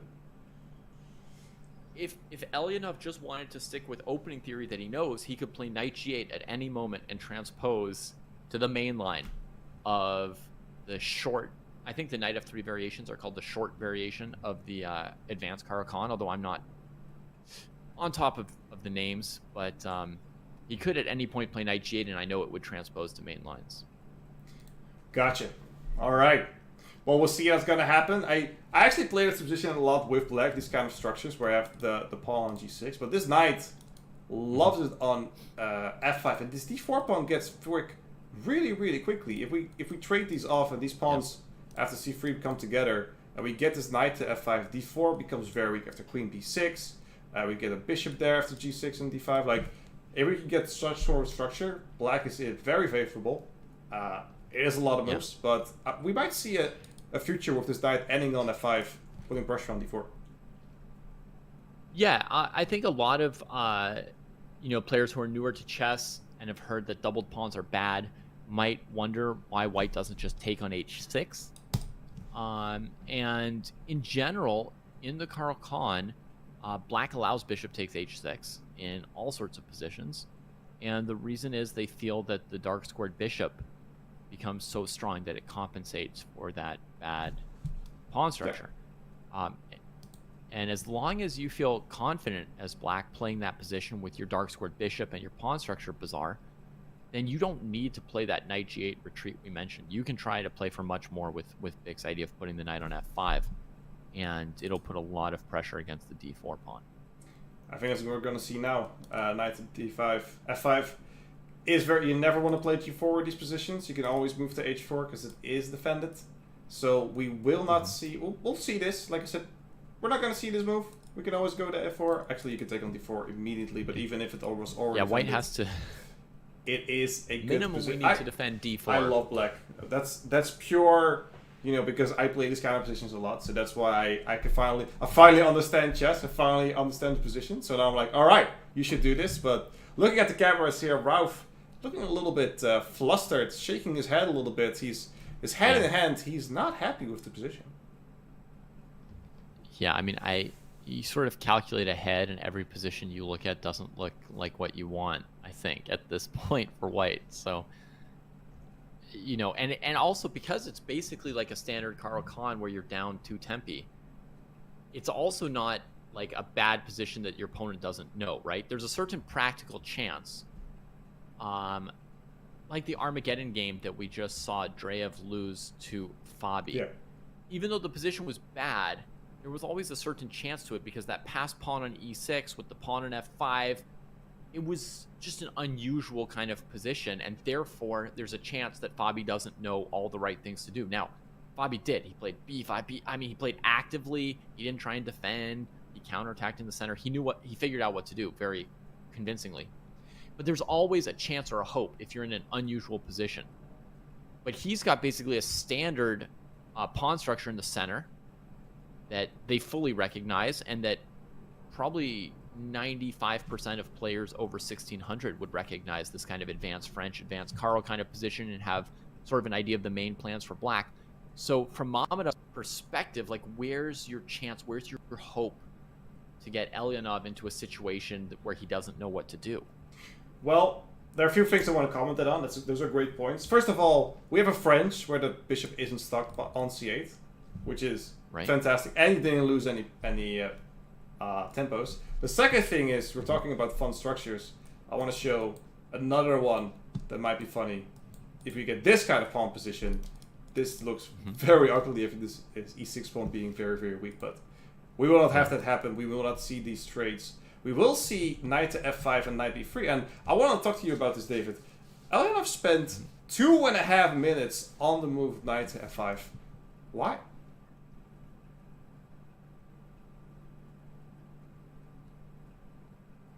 I don't know. There you go. I mean, my first thought is that I would have played it instantly with full confidence that black's position was great. The only move you would normally watch out for would be g4, which is a move you covered that, you know, sometimes g4 can force the black pieces back. Sometimes black just plays knight h4. But here with the d4 square just hanging, I really don't see any danger for black in any g4 option for white. So it's hard to even guess what he was considering. Yeah, I mean, maybe he already calculated the end of the game. You never know with these top players. And I love black's position here. As said, we have the open c-file for the rook at some point. This bishop can nicely tuck itself here. Look at either f2 or put some extra pressure on f5. We also see a lot of positions where black castles to play f6 and then try to open the f file as well. Black is playing with all the cards, and this is a bit of an awkward bishop, I guess. It might belong on f4, but so white has two options of things they could try to undertake. One is c4, and the other is to play bishop g5 first to poke the queen so you don't get a queen trade, and then play c4. If none of that is good, of course, you can just sort of sit with bishop f4, c3, and sort of hang around and just wait on black to slowly improve their position and outplay you. Bishop g5 is the most interesting and controversial. And, you know, black could play something like queen c7, or they could play f6. Yeah. And really just like come forward with the challenge. And this is the danger for white in playing bishop g5, is you might worsen your position a lot after f6. We see queen c7 here. I do want to entertain the idea of pawn f6. If we trade it off, now you cannot go to f4, so you have to go all the way back to d2 or maybe h4. Where would you go? I would say d2, yeah. h4. Let's go to h4. Yeah. Now, like I said, this is not a double pawn, but we do have an open g file that black might take care, and we have the center. So yeah, maybe f6 here was an idea. Maybe the idea after f6 was just to push back and take on the later day. But maybe bishop 7. I know there's a lot of ideas here for black. Yeah. But we're now in this position after bishop f1. Black definitely in the driver's seat here. King is safe. We have the center control. The pawn on e5 is super weak. Cannot be defended by f4. And we are cruising in this position. Super safe. So ideas for black, you can play h6 to force that bishop's hand. You can go bishop h5 to try and win control over d4 and e5. You can play rook c8 and look for pressure on the c file. So much. We can also look for a chance to play f6, even here. Even here we can play f6. I'm wondering what you do here with white, because knight e4 is coming here. Which is going to be a little bit annoying. I guess bishop e2 saves the day, but again, h6, and I don't know, probably I'm too aggressive with my h6 and g5. There's no need to do that. You are in a very safe position. Let's just play on this e5 pawn. Let's play rook c8. Let's slowly develop. Let's look at c2 here. Do a little battery. Yeah, I think... Fantastic. I think white has to look at defending the e5 pawn here, so bishop f4 is the first move that comes to mind. And then there's a huge controversy whether black can play f6 because the bishop's not defended. Let's do it. In that situation, I think that's kind of like the big question that Mamadov's considering right now.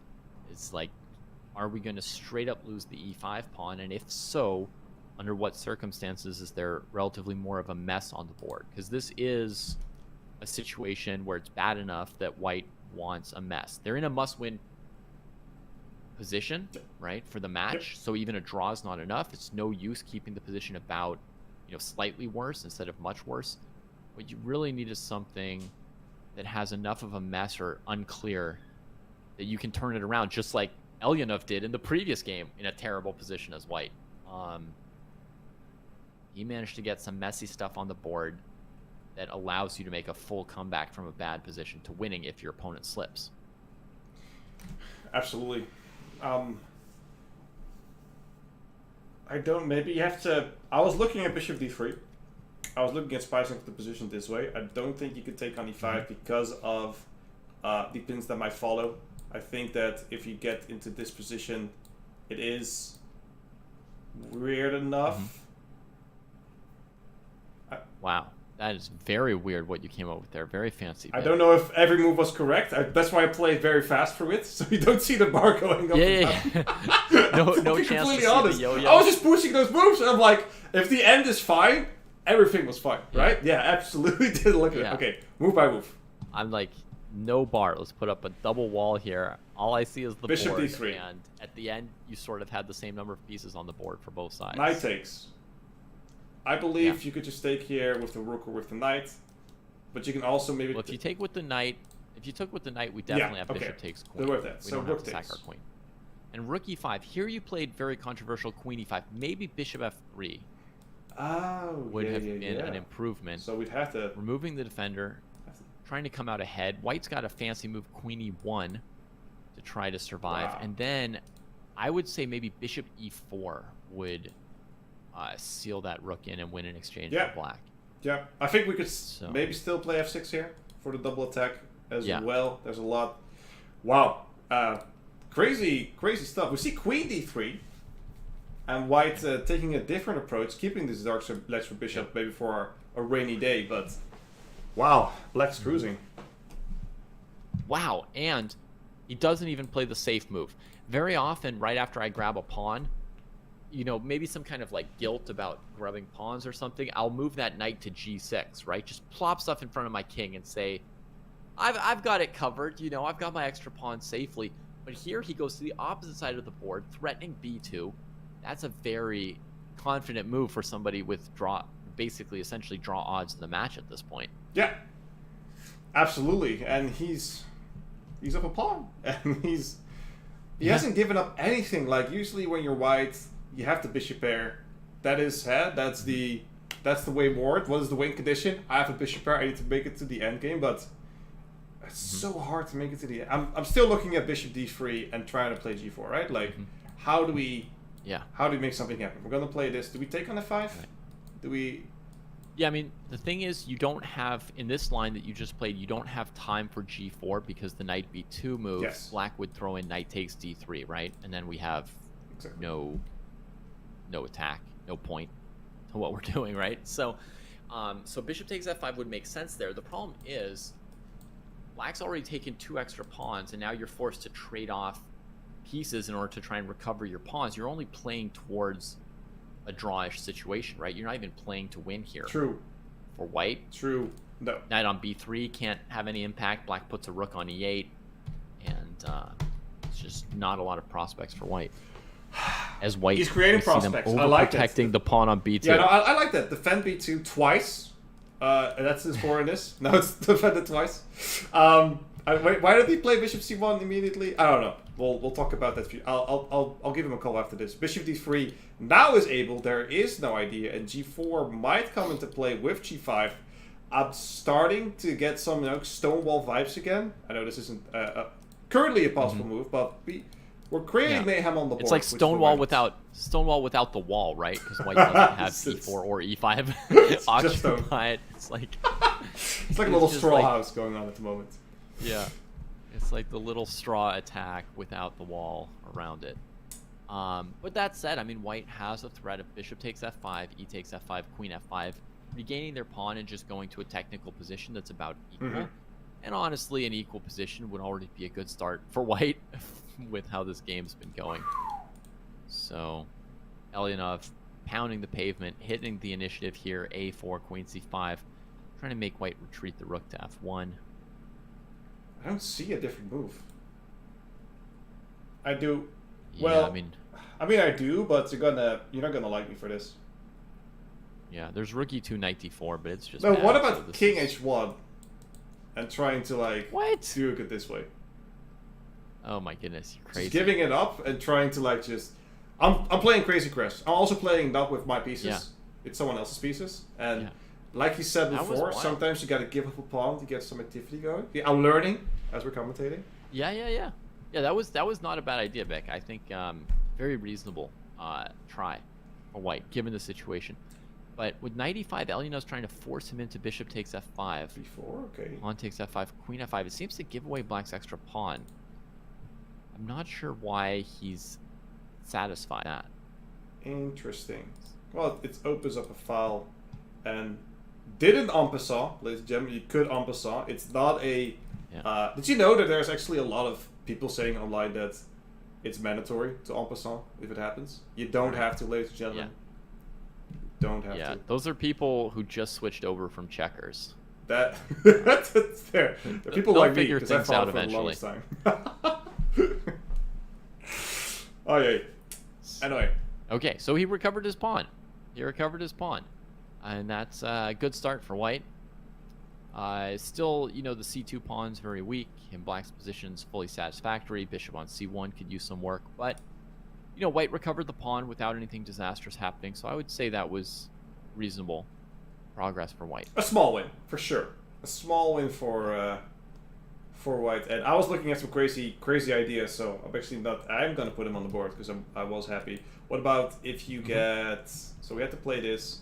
I don't think you have time for h5 and try to get the rook in this way and then put some pressure on h2. Was like one of the ideas. I don't think we had time for it, but I'm feeling good.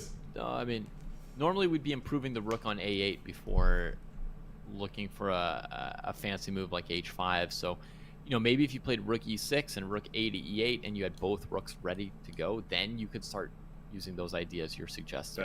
That's true. I need some more patience. Kingside pawn pushes. Either way, h5 was kind of, you don't want this knight here because f2 is kind of weak. We have the bishop on there as well. Black is definitely here in the driver's seat. Then, okay, so we're looking for white here. White is in a must-win position, ladies and gentlemen. It's a two-game match. If Ralph draws or lose, he is out of Division 1. He'll be going to Division 2. So we're trying to find what are the win conditions. We have a nice light square bishop, a dark square bishop. So maybe it's trade and try to mate. Yeah, he just forces a knight trade with knight c4, attacks two minor pieces with his knight. Playing fairly safely. Still pressure on Mamadov to come up with something. It looks like he's down to a minute to play out this game. It is not going well for Mamadov over here. Pawn on a2 has also fallen. If you move the bishop away, hey, with a pawn passed pawn here. And where does this bishop go? It's running out of room, actually. Queen a2 is very annoying. Bishop a1. Very annoying. Pretty much the only move, but... Has to stay on the long diagonal. Maybe d4 now for black, but then queen b7 is messy. It would be lovely to just lock in that bishop on a1 if you could. But yeah, why allow queen b7 when we're in the driver's seat? Yeah. No, absolutely. And let's take the pawn. Re-centralizes the queen.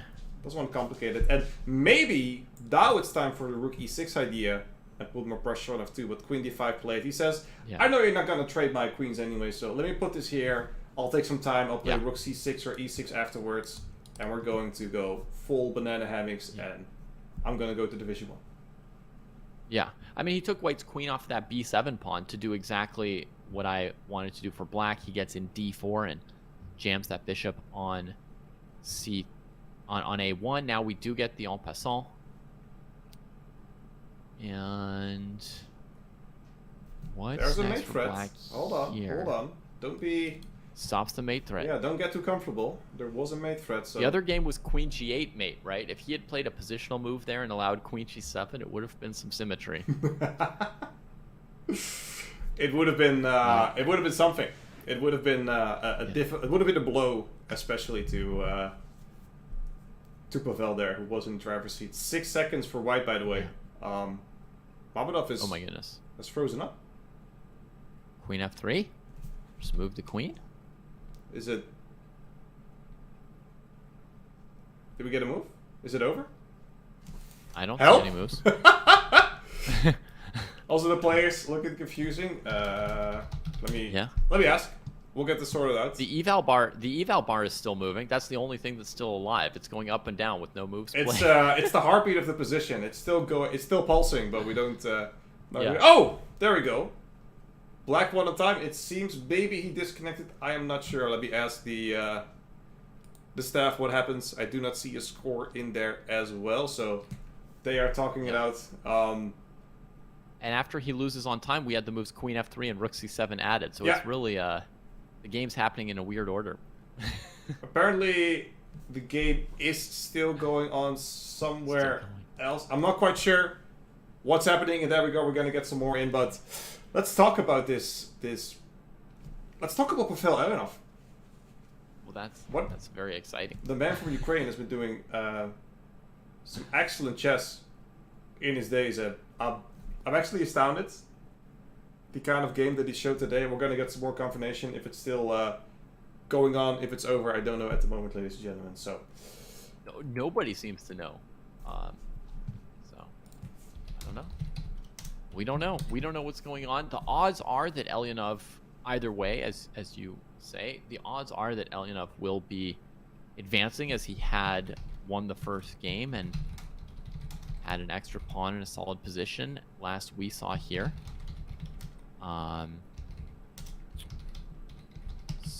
Maybe another attack like yesterday. No, I don't think so. Be... I think it is...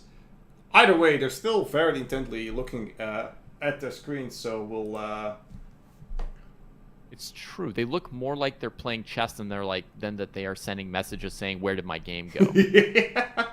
That seems like they're... maybe they're both sitting in confusion as we are, but either way, we did see a fantastic game unfold. Even though we don't have the result just yet, we're going to get that to you quickly, ladies and gentlemen. Don't you worry about a thing. Let's look at the other scores that we've been happening during this game. Fabi on Caruana beating Alexei Drev in a very exciting game there, David. It was 2-1 going into Armageddon. Alexei Drev playing an exciting game with white, beating Fabi very convincingly, but Fabi pulling it out. The unfortunate thing there, Vic, is that Fabi used a plan that I had never seen before, and I was curious what the point was, and I didn't get to learn the point because it just didn't work out.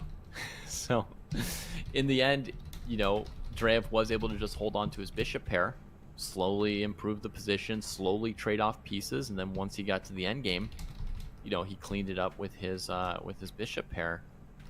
It's a great game for anyone who wants to study technical chess and how to practice an endgame, how to improve in the endgame. What I would do with that is I would take that position and I would play it out against a training partner with white and with black, and start to learn how to push that bishop pair advantage as much as possible.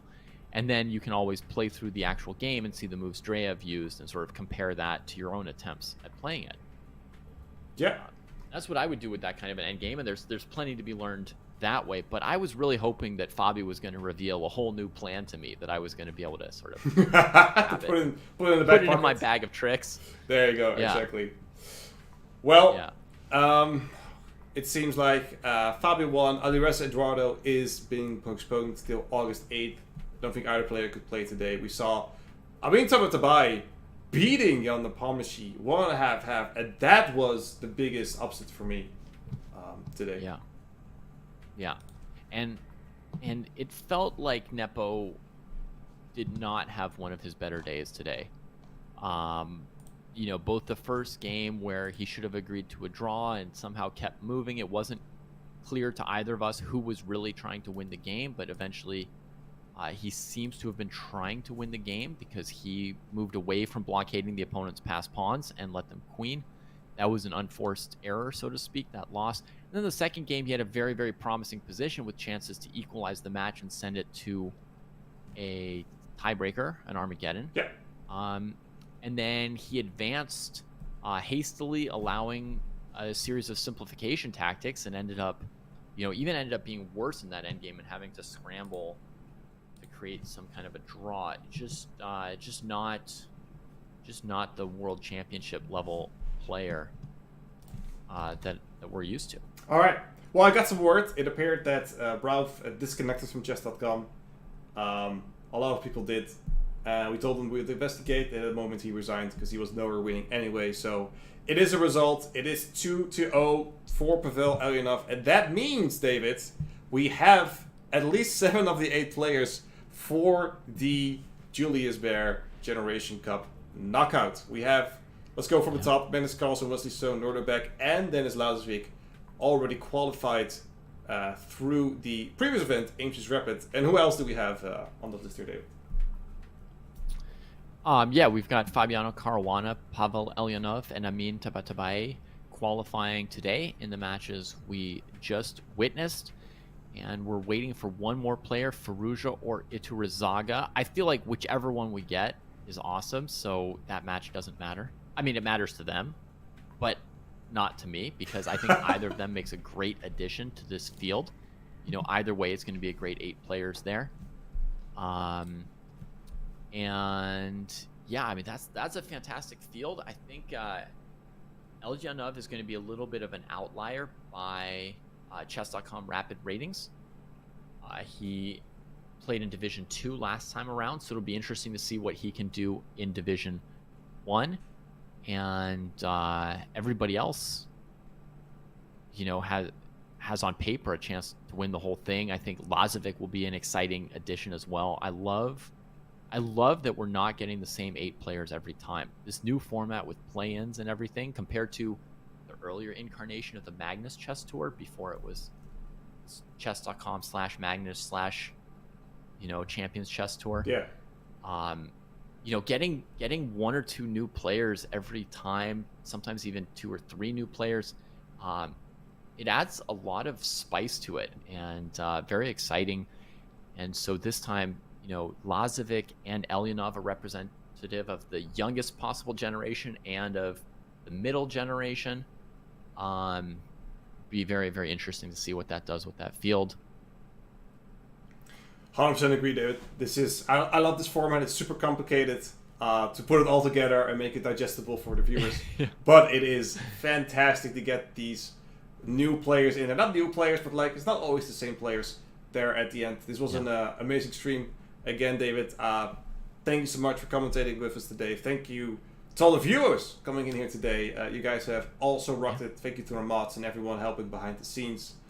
For David Bruce, my name is Wouter Bik. We appreciate you coming in here. Stay tuned, because the next event will start tomorrow. It will be Park Champs 5 with all your favorite creators, so don't miss out on that. And this event, the Julius Baer Cup, will continue in August 30th for the knockout division. But for now, thank you all. Stay frosty, as they would say. Thanks for joining in on chess.com, and we will see you again in the next stream. Have a great day.